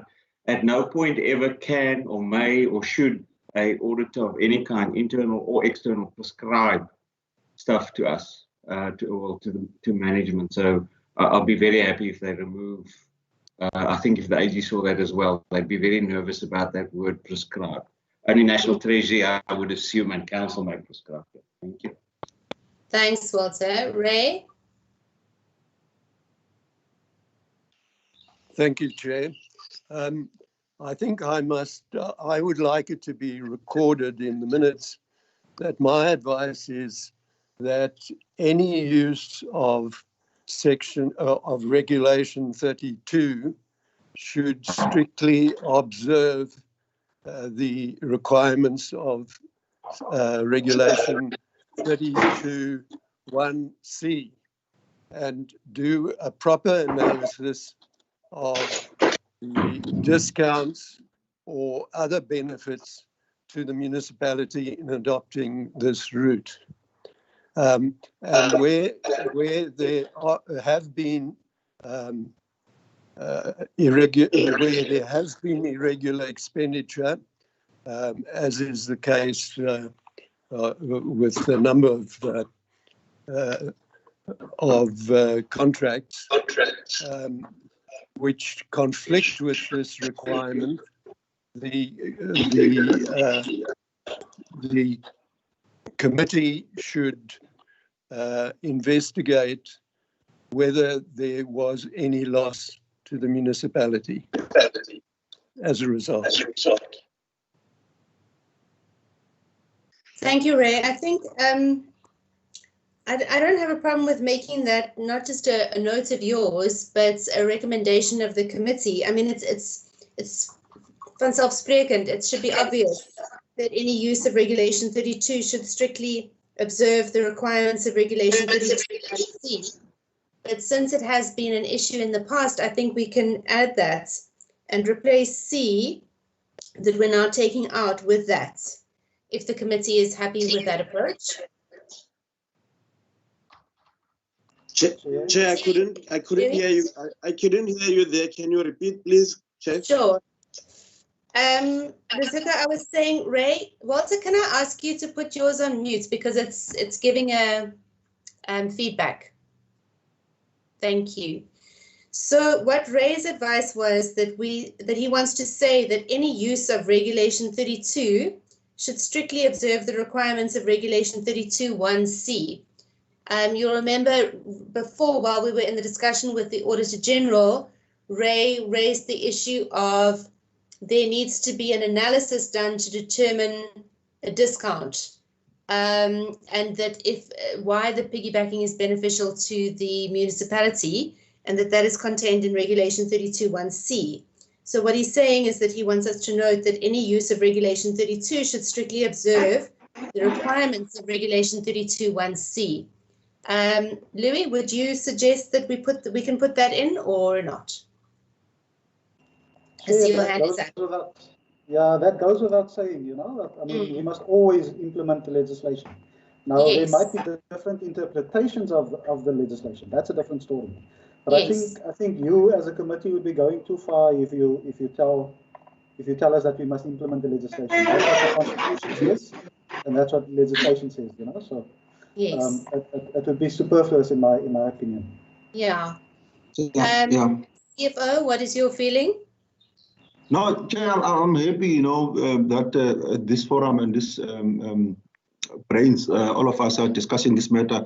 For me, it's implied by the legislation, you know, so the committee will be telling us what is implied by the legislation. We have no room not to do it. We have to do it, you know, in terms of the legislation, you know.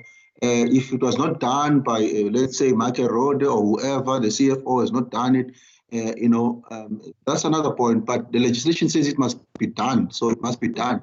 So to have a recommendation from MPEC says that it must be done, you know, yeah, I just don't know, because you are saying exactly what the legislation is saying, you know, unless you want to re-emphasize that it must be done. So I agree with the MM in terms of that. Thank you. Ray, I see your hand again. Yes, Chair. The second part, though, is important.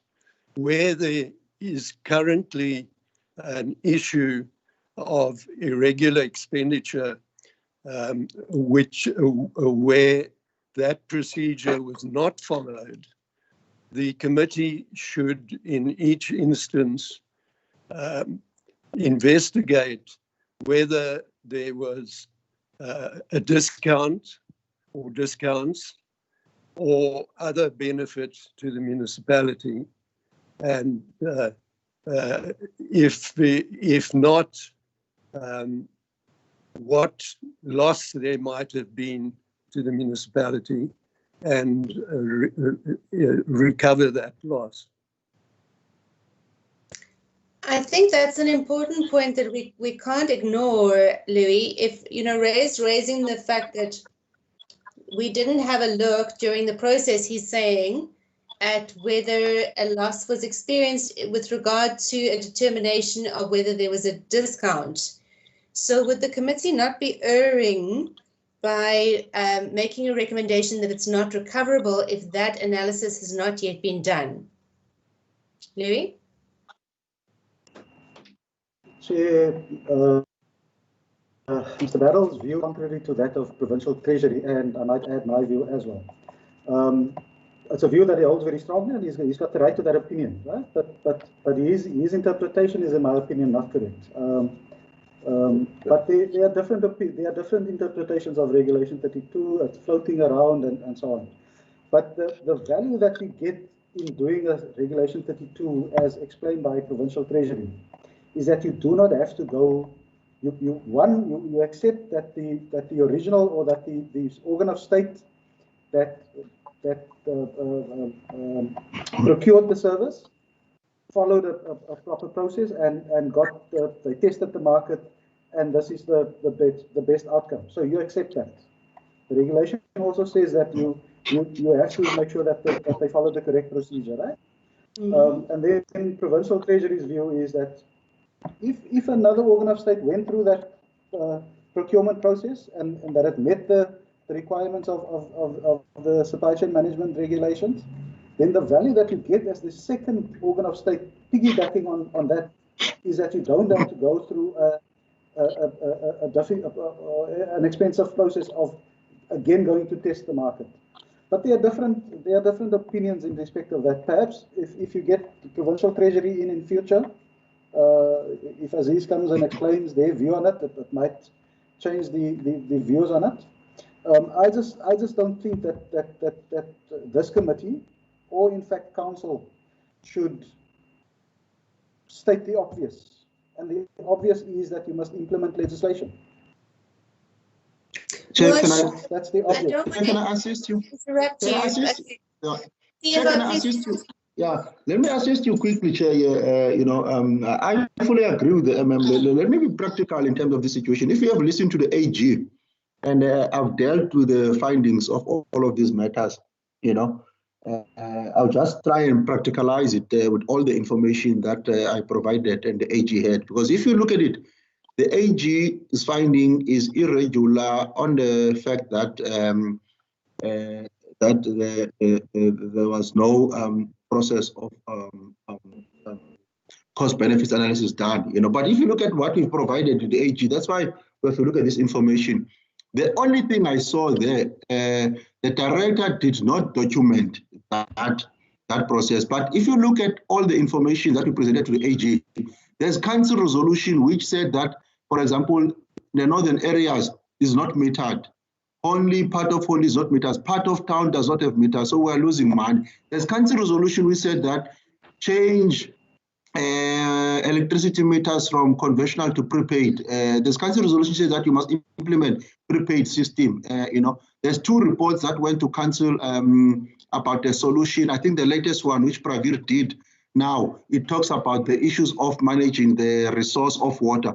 So all of that information, is actually information that I can present to the AG to say, here is the information to prove that this product or this thing was needed, and City of Cape Town is paying a rand. We are also paying a rand because we're not paying more than what City of Cape Town is saying. The same tender, same pricing that City of Cape Town actually pays. That is why, for me, I would rather deal with this thing when NT has actually given a clear interpretation. Because the AG, if Walter can tell you, the AG look at something, they will say, okay, you've got all of this information all over, we can see it. But did you document it as a document that says this is an analysis that we have done, So this information is lying there, that the analysis is there in terms of this part. You did not document. And unfortunately, the AG work with documented evidence and information, you know. So yeah, for me, it's implied management must do that, must do this process, you know, but it doesn't matter. I mean, even if MPEC wants to put it there that we must do it, you can put that, but it is implied to me that management, because it's in the legislation, you know, so you cannot resolve on something that is in the legislation unless you want to make an emphasis. Yeah.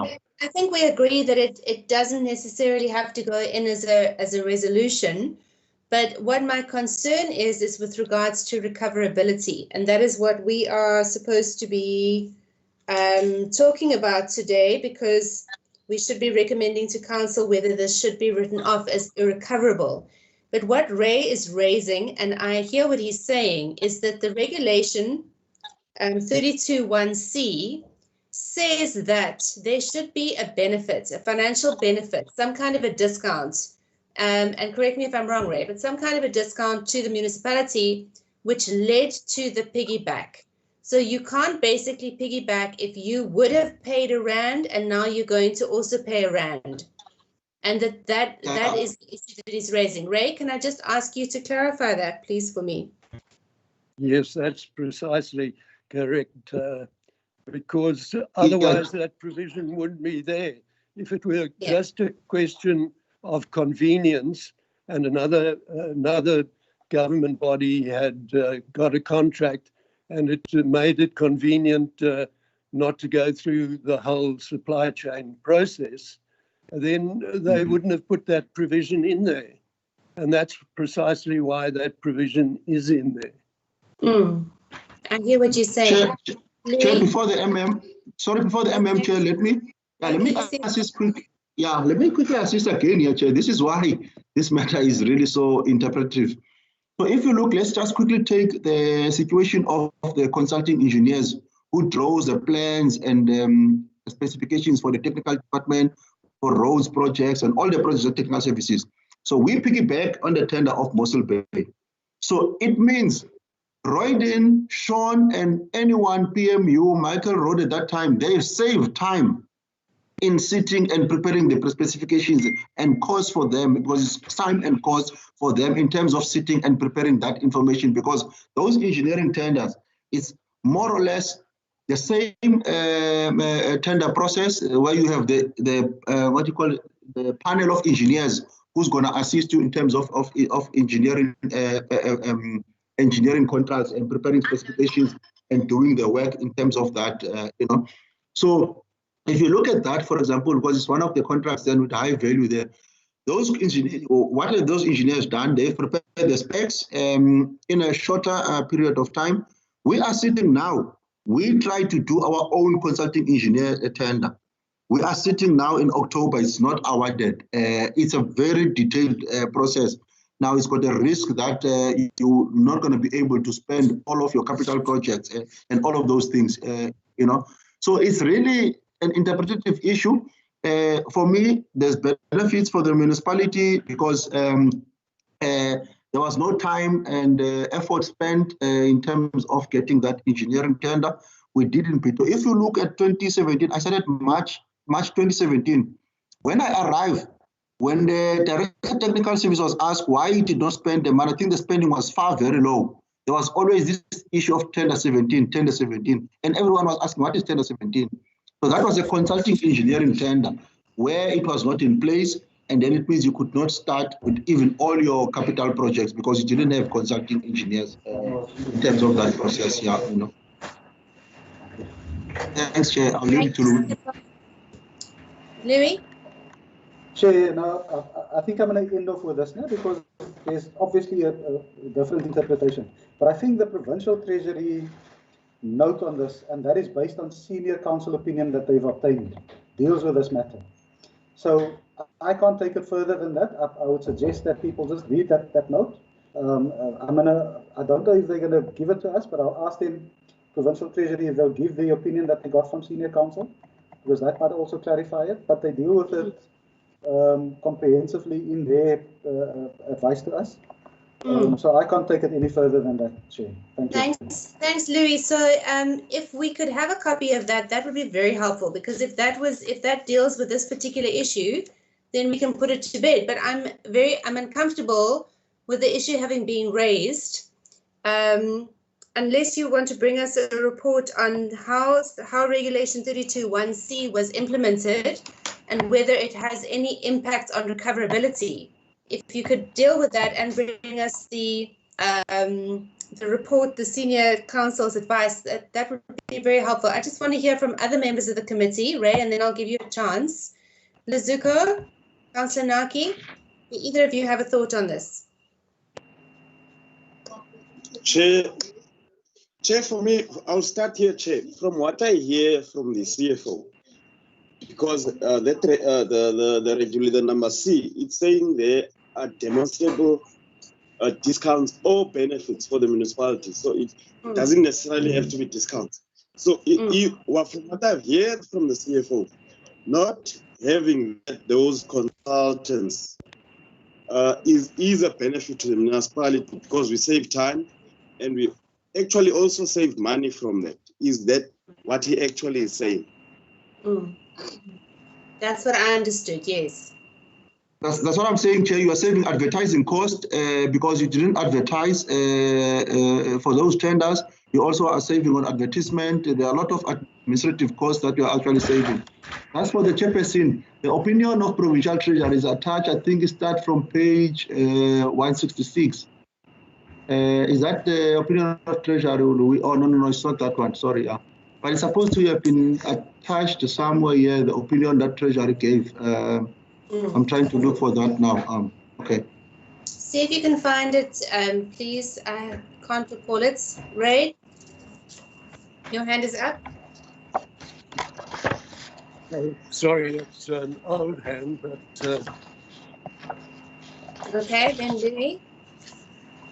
Chair, I'm trying to see now if we put it in this report as well, but it was in the report that served before council. But this is essentially what the issue is, Chair. You have an organ of state that went through a competitive process that determined the price for a particular good or service. Right? If you want to show that you can perhaps get it cheaper, you would have to put out a bid into the market to get bids on that and then determine, no, I can get it cheaper by going through the piggyback arrangement. That wouldn't make sense, because then you would have put out your own bid, you would have gone through, then you don't have the saving, right? But because the other organ of state have already tested the market, they've put out a bid, and the bid was transparent, it was competitive, and they've tested the market, and the market said these goods or this service cost X. You now piggyback on that. If you go and test the market, then there's no reason for you to piggyback, because then you've tested the market and you've got your own specifications, you've tested the market, and then you can see what the cost is. So this is what is explained in that Provincial Treasury note that they gave us.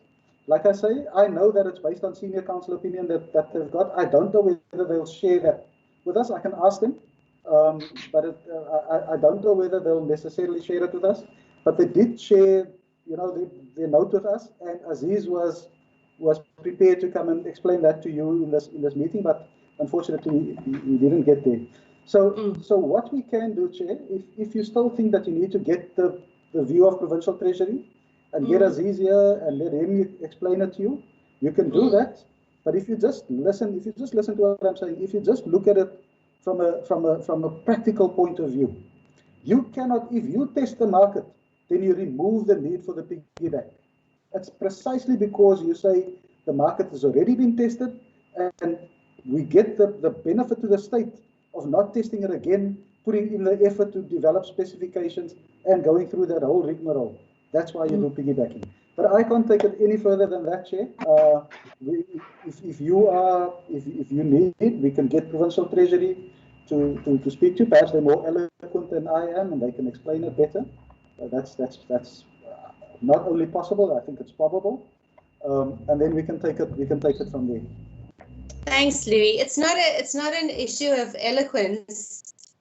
It's just, it's my gut feeling is that interpretation makes 32(1)(c) completely superfluous.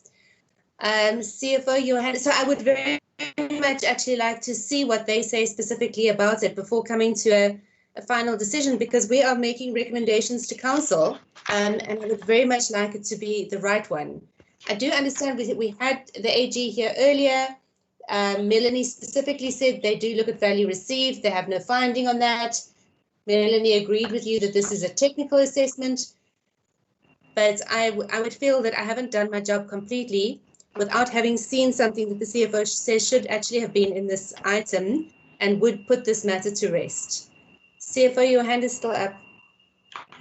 No, Chair, I don't think there's anything further on my side, but just to emphasize what Louis has said, if you do then try to test the market, you will test the market 6-7 months after that municipality has already gone out on tender. There could be price adjustments, and when you test that market, it will be higher on you than that municipality. Then you've wasted cost. You're only going to come with a product that says, we've tested the market, it's costing R1.50, but at that city of Cape Town or at Municipal, it was R1.40 at that time because there's adjustments, So I would not say anything further. I think Provincial Treasury presented in the CFO's forum, presented in the mayors of the Western Cape and municipal managers on this matter. It seems to be only in Knysna that, there's the interpretation, is, but I would leave it to you, Chair, in terms of your committee to decide on it, yeah. Thanks very much. If you listen to what Melanie said, this is not an issue of Knysna. This is a national issue, so we would leave it. Provincial Treasury, I thought, no, it's not here. I was trying to think that is this letter, yeah. No, it's fine, Chair. I think Melanie's got that information from Provincial Treasury. I don't know where is it not attached here, but we've got that information from Provincial Treasury. Then it shouldn't be difficult to deal with it quickly. Louis? Chair? Yes, Chair. Just the eloquence was a tongue-in-cheek remark. No, I know. Just so that we know that. Yeah. Chair, Louis, I'm not trying to be difficult. Move us forward. No. That's fine. I accept that. Let me try and move us forward, Chair. The advice from Provincial Treasury was in the report that served before Council, so it is available. Please, what we can do is after this meeting, we can share it with Impact. We can definitely share that advice with Impact. What I then suggest is that you have this item stand over. Because if you're not comfortable to make a resolution, you're not comfortable, then we must give you more information. Yeah. So we'll share that Provincial Treasury note with you, and refer it back to Council or back to Impact, to the next Impact meeting. Thanks. The next Impact meeting is around the corner. It's in early November, isn't it? Okay. Please. And then we'll see if we can get Aziz in that meeting so that you can also hear from me. Thank you very much. And then just if we can deal with D, if we can just deal with D, just give you the background to D. So we have existing contracts that we've entered into based on a piggybacking arrangement. So we have contracted with those service providers. We cannot withdraw from those contracts. So for the next year or two, we will still sit with irregular expenditure. So that's just what we deal with in D. Perhaps we must ask the National Treasury for a condemnation of that, because it will reflect as irregular expenditure. I doubt whether they'll give it to us, but we can just try. So would you like us, Louis, to resolve on D so that process can start, and then just bring the other issue back? Correct. Okay, super. Balelo, your hand is up. Is it an old hand, new hand? It's an old hand, but maybe I must just add, you see, the only challenge we are sitting with is that, in terms of audit process now, the new audit that is coming, the Auditor General looks at these matters of the findings last year and say, did the municipality address these matters? And unfortunately, if this is going to MPEP in November, then it means by end of October, we have not addressed this matter, because it's a matter that is supposed to be addressed and disclosed in the financial statements. But again, as you said, we cannot if you're uncomfortable, you cannot make a decision that you're uncomfortable. So it will remain as unresolved matter on the 29th of October when we submit the financial statements. You know, Mbolelo, it's not impossible, I think, for us to have an urgent impact meeting. Is it, Louis, sometime next week where we just deal with this issue? That's what I would propose, Chair, so that, because what is important is you look at that info. Louis? Yeah, Chair, next week is so full, but if we have to have it, if we need to find an hour somewhere next week, let's discuss between the two of us and see what we can do. Super. Okay, I don't want to leave my committee members behind. So Councillor Chikolo, Councillor Naki, are you okay with the idea of us just getting the information? Yes, we can do it before Friday next week, Chair. Yeah. All right. So before Friday next week. So then we would note the reports. B, we would say that that the acting MM provide the committee with, what is it called? The legal opinion, provincial legal opinion on section 32(1)(c). The note from Provincial Treasury. The Provincial Treasury advisory notes on regulation 32(1)(c). On regulation 32, right? It's not only on regulation 32 at a special impact meeting to be held before the end of next week. Thank you. Next week. And then C is deleted as discussed earlier, and D becomes the new C. Can we go with that? Committee? Councillor Yes, Chikolo? Madam. Thank you. A, B, C. Thanks. Okay, so that will probably then apply to the next item as well, which is 7.9 on page somewhere 226. Correct, Chair.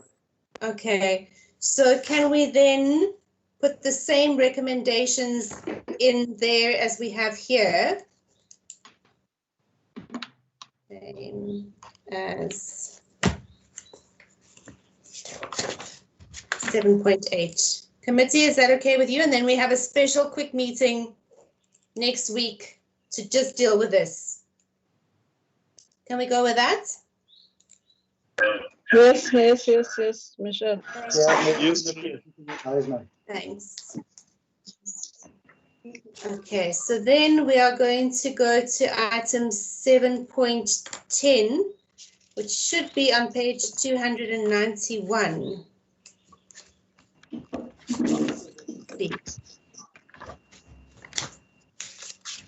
And that is the staff housing issue.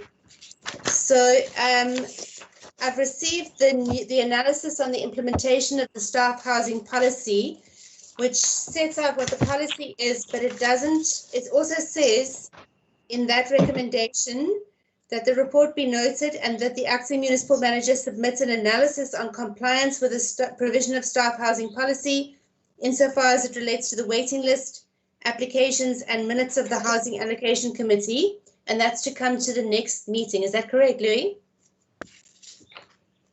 Okay, that's correct. We were struggling to get the information. We are still struggling, to be quite honest with you.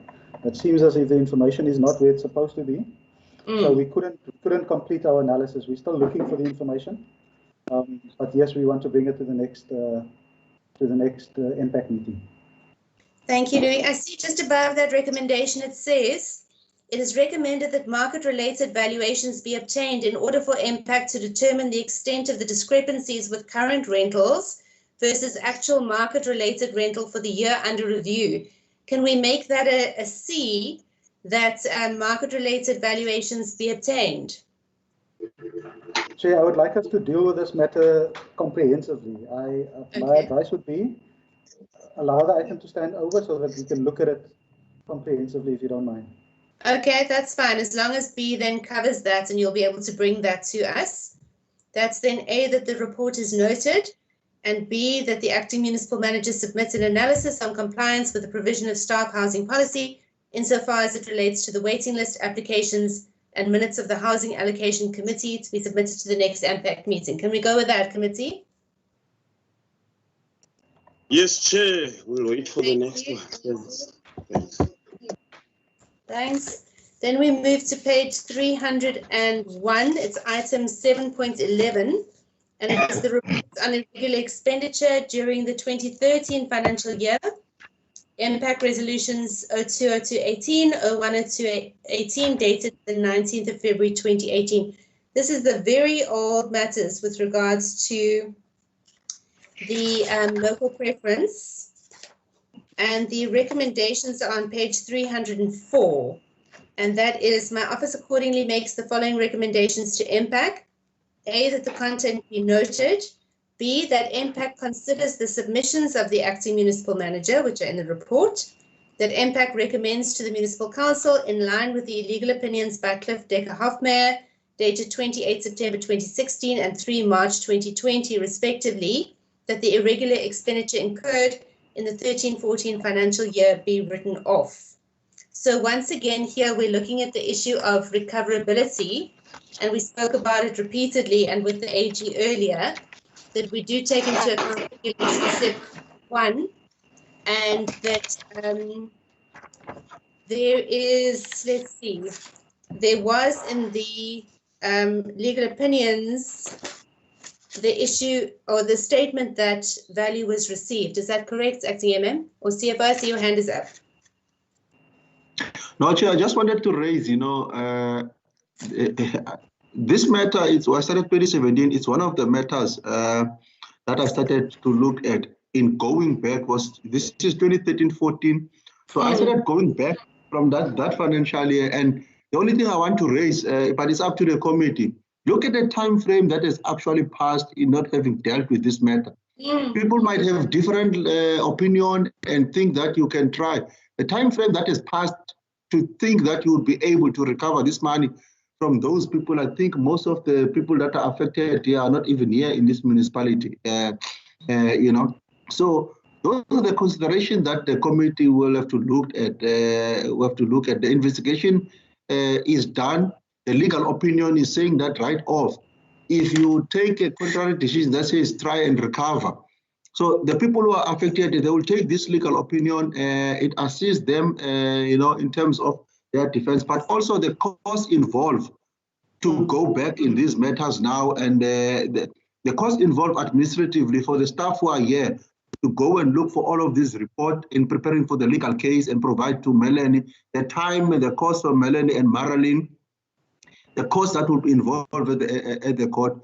So I'm not saying the committee should not apply its mind, but I'm just thinking that there's a lot of consideration, because at that time already, I advised in 2017 that this thing, with all the time that has actually passed, it's actually not advisable to go through that process.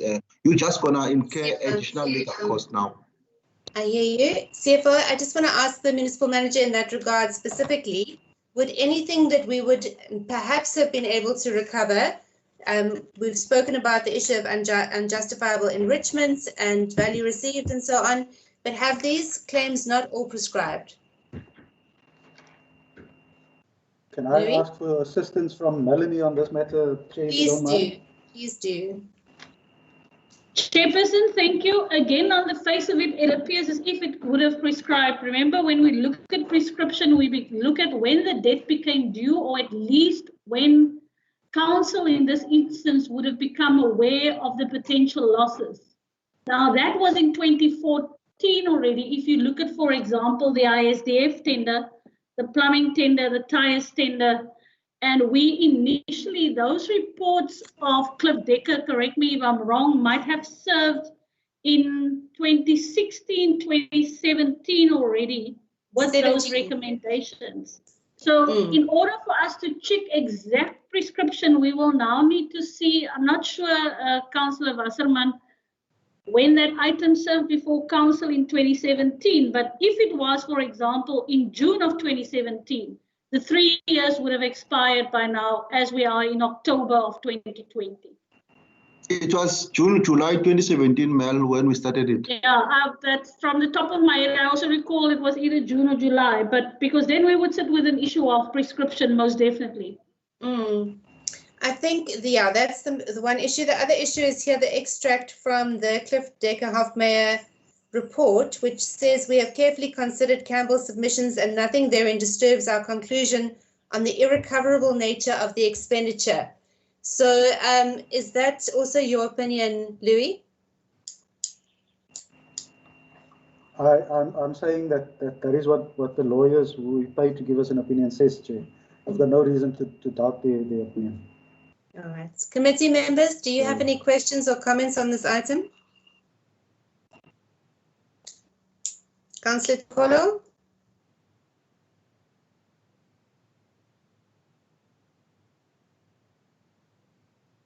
Zuko? Are you here with us? Councillor Naki, do you have any questions or comments?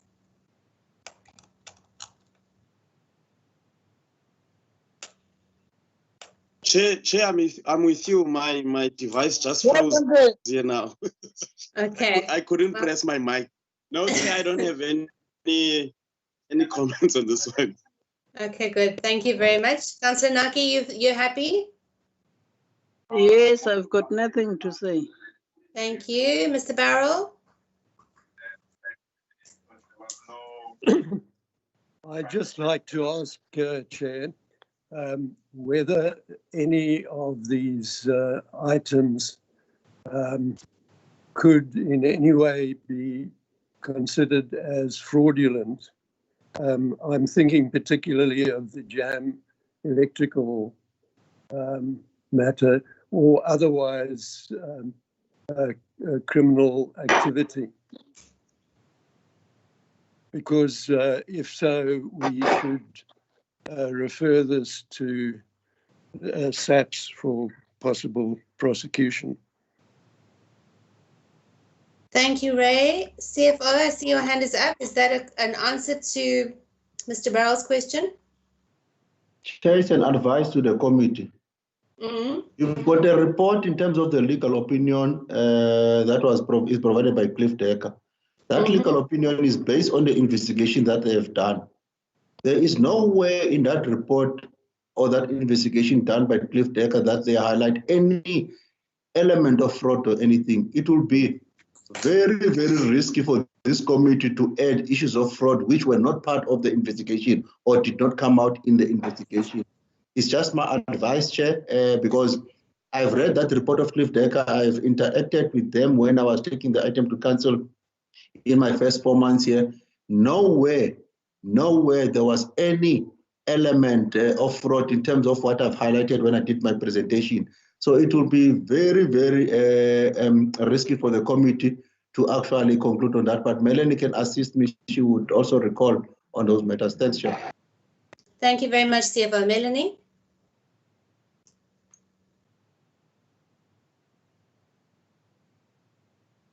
Melanie, where did you go?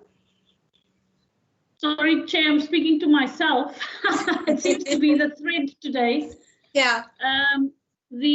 At the time when myself and Ray and the speaker, Councillor Gombo, who was then the chair, attended to Cliff Decker Hofmeyer when they wanted to get the second opinion based on the submissions made by Ms. Campbell, even at that stage, and in their opinion, they never found any fraudulent or corrupt activity with regards to the award thereof. It was also never raised even when the public objected to the award of the tender. The main reason for objecting was the application of this local premium, but there was never allegations of any corruption, collusion, fraud, or any of the like activity on behalf of any of the staff members who sat on the BEC or the BAC, other than your ordinary negligence. And that is also what Cliff Decker has found. Yeah, I agree. Thanks very much. So Ray, I think in answer to your question, there's nothing before us that would raise the view that there may have been fraudulent activities. So I don't think that this committee has a basis for that, unless you have something specific that you want to raise as an indication of that, but I see nothing before us on it. Ray? No, Madam Chair, my memory isn't as good as it was, and 3 years ago is fast disappearing from my consciousness. No, I just thought for completion we should just put our minds briefly to that issue. Good, thank you very much. So one of the important things in this report is that the acting municipal manager is pointing out to us that it is the view of, in his view, the council committee, as per section 32(2), did not previously consider the content of the legal opinion in relation to the issue of recoverability, and that specifically he points us to regulation 74(1). So once again, we must have a look at 74(1). and look at the estimated cost and likely benefits of further measures that can be taken to recover such expenditure. So basically, we're looking at recoverability, and the acting MM does set out clearly, although the BAC failed to comply with the 2013 SCM policy and the MFMA, that did not result in the municipality failing to receive quid pro quo for its contractual payments.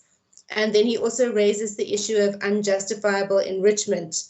So I think, as we've discussed previously with the AG and in the other matters, we must then consider the matter irrecoverable and recommend to council that it be written off for that reason. Committee members, are you happy with that?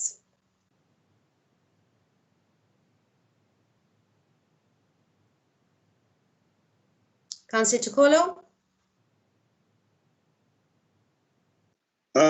Yes, I'm happy, Chair. Thank you, Councillor Naki.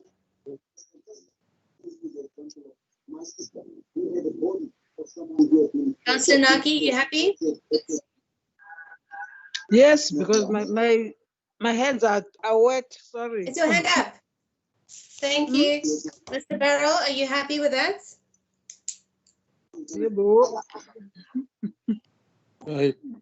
Madam Chair, I'm a non-voting member, so yes, just getting your view. Okay, so we're going committee then with A, B, and C. Yes, Chair.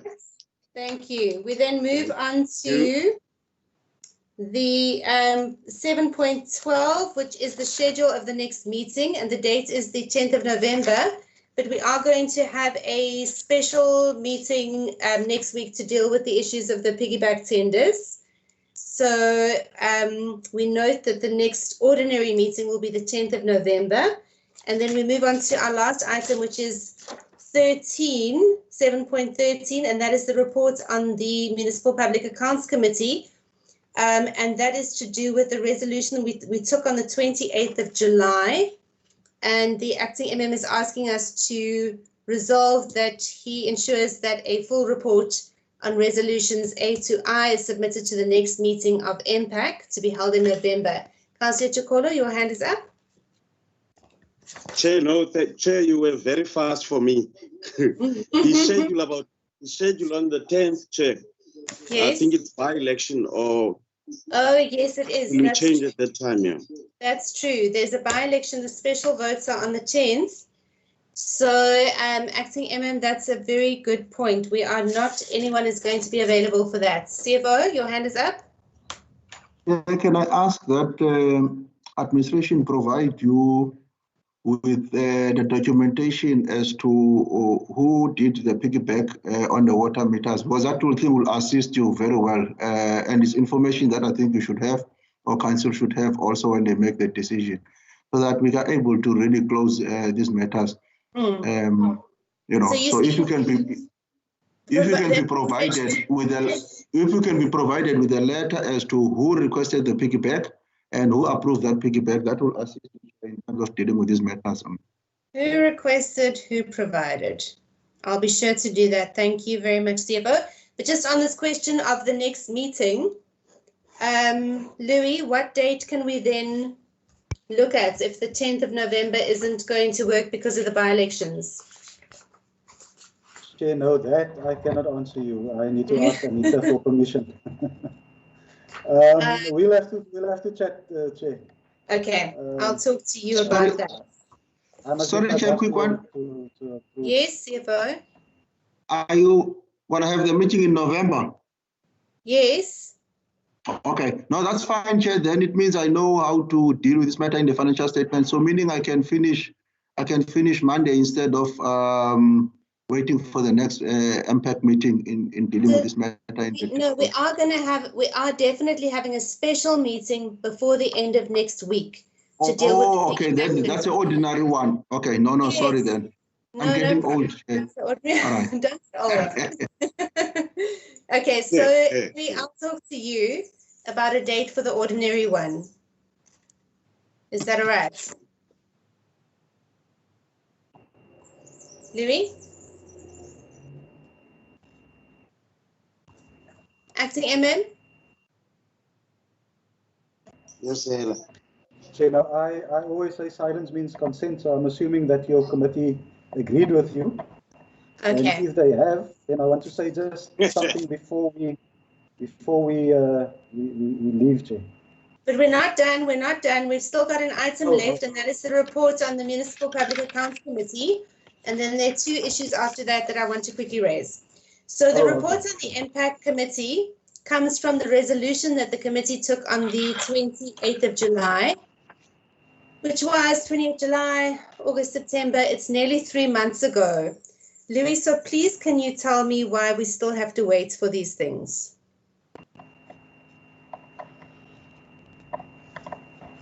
Yes, your hand is up. Yeah, no. I cannot give you an answer to that, Chair. Safe to say that it has been a rough ride on my side, definitely.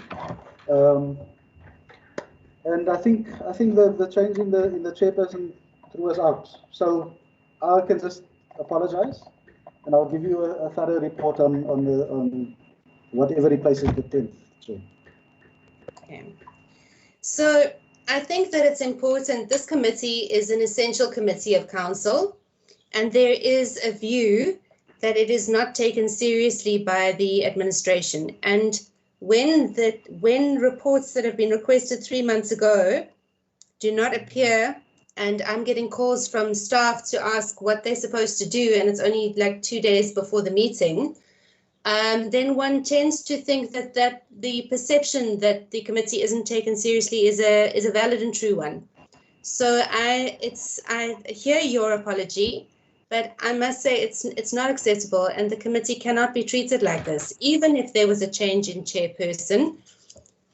So your hand is up, Louis. Is there something you want to add?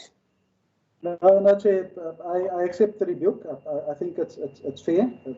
No worries about that. But I think I've spoken to you, and we will shortly. The council will consider this whole question about the committees. I just think that the administration is being killed with a number of reports that it should get, and that results in things falling off the table. But it's not for this committee to consider that. So I accept the rebuke. There's nothing else that I can say about that. We'll try and do better. But I think we've seen a marked improvement in the reports that served before the committee. So that should show that we're taking the committee serious. We don't want the committee to make decisions simply because it has to make those decisions. Getting the quality of the report is important for me in that respect. It is. It is. Okay, so there's not a lot we can do besides say yes to A and B, that the full report on resolutions A to I will be submitted to the next meeting to be held in November. Committee, can we go with that? And that it be noted. Yes, agreed, Chair. Thank you. And then just before we close, two things. The first thing is, and that leads on from what we've just been discussing with regards to the replacement of the chairperson, I was very concerned to see a report on some other news website, IOL, I think, Cape Argus actually. And the previous chairperson made some allegations with regards to this committee, and I think that we would be remiss if we don't deal with them. So he said that the DA councillors on this committee didn't cooperate with his committee at all. I know that that isn't true as it relates to me, and I just want to get Councillor Chikolo's view on that. But more pertinently to this committee, I wanted to ask Louis. The former Councillor Ace said that he met with the CFO and emailed others in the administration but received no assistance at all. So I just wanted to know whether that is in fact correct or what your response would be to that allegation, because I see that the municipality wasn't asked for a comment on this news report that came out in the Cape Argus. Chair, no, I weigh into this hesitantly because I really don't want to become involved in it. But the answer to your question is no, it's not correct.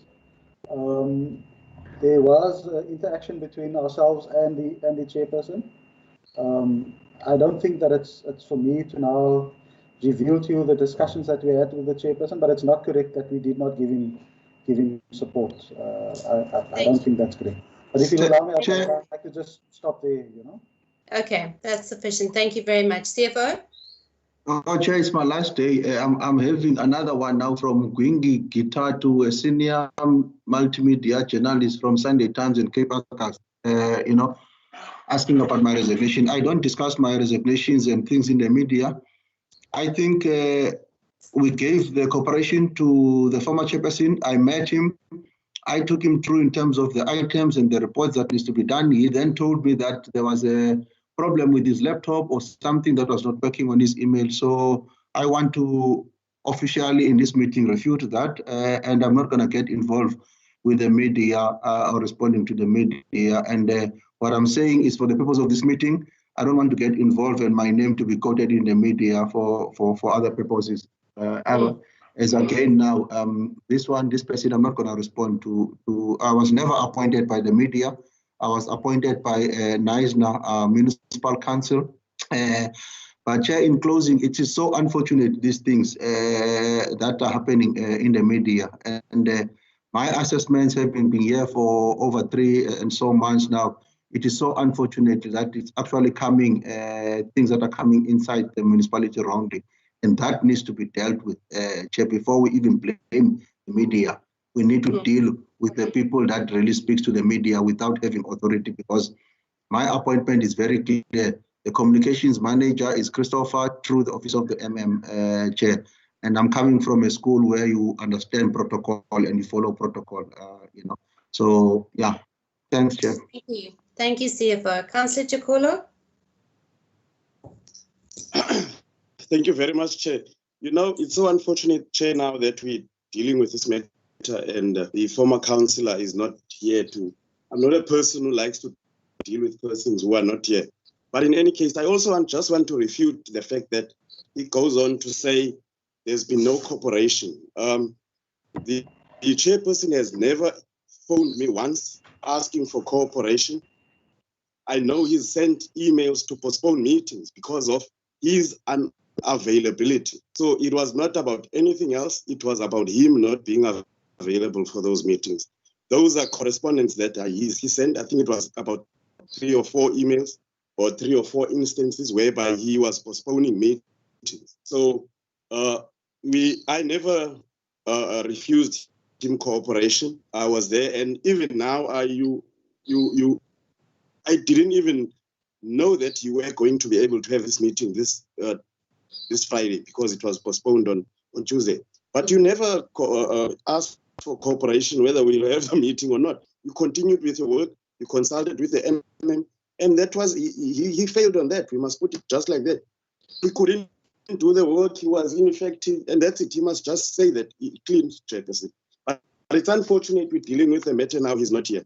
Thanks. Yeah, thanks very much. Sorry, Councillor Chikolo, yes, but I think it's important because the perception must be that MPAC is taken seriously by everyone who is involved with it. And And it's important that we deal with these allegations, as unfortunately the Cape Argus didn't get anyone's input on it before they went to print. So thank you very much, everyone. And then lastly, I just want to say, Mbolelo, I see your hand is up, but I want to acknowledge that this is your last day at Knysna Municipality. It's an old hand, sorry. Is it? Is it? Okay. Old So hand, I yeah. just wanted to say thank you. Thank you for your service to our municipality. Thank you for always being available. Thank you for your inputs and for your guidance and for everything that you've done for our municipality over the years. You will be missed, and we just want to wish you a lot of happiness, and wherever it is that you're going, I hope that it'll be a very happy place for you. So thank you to you, and we wish you everything of the very, very best.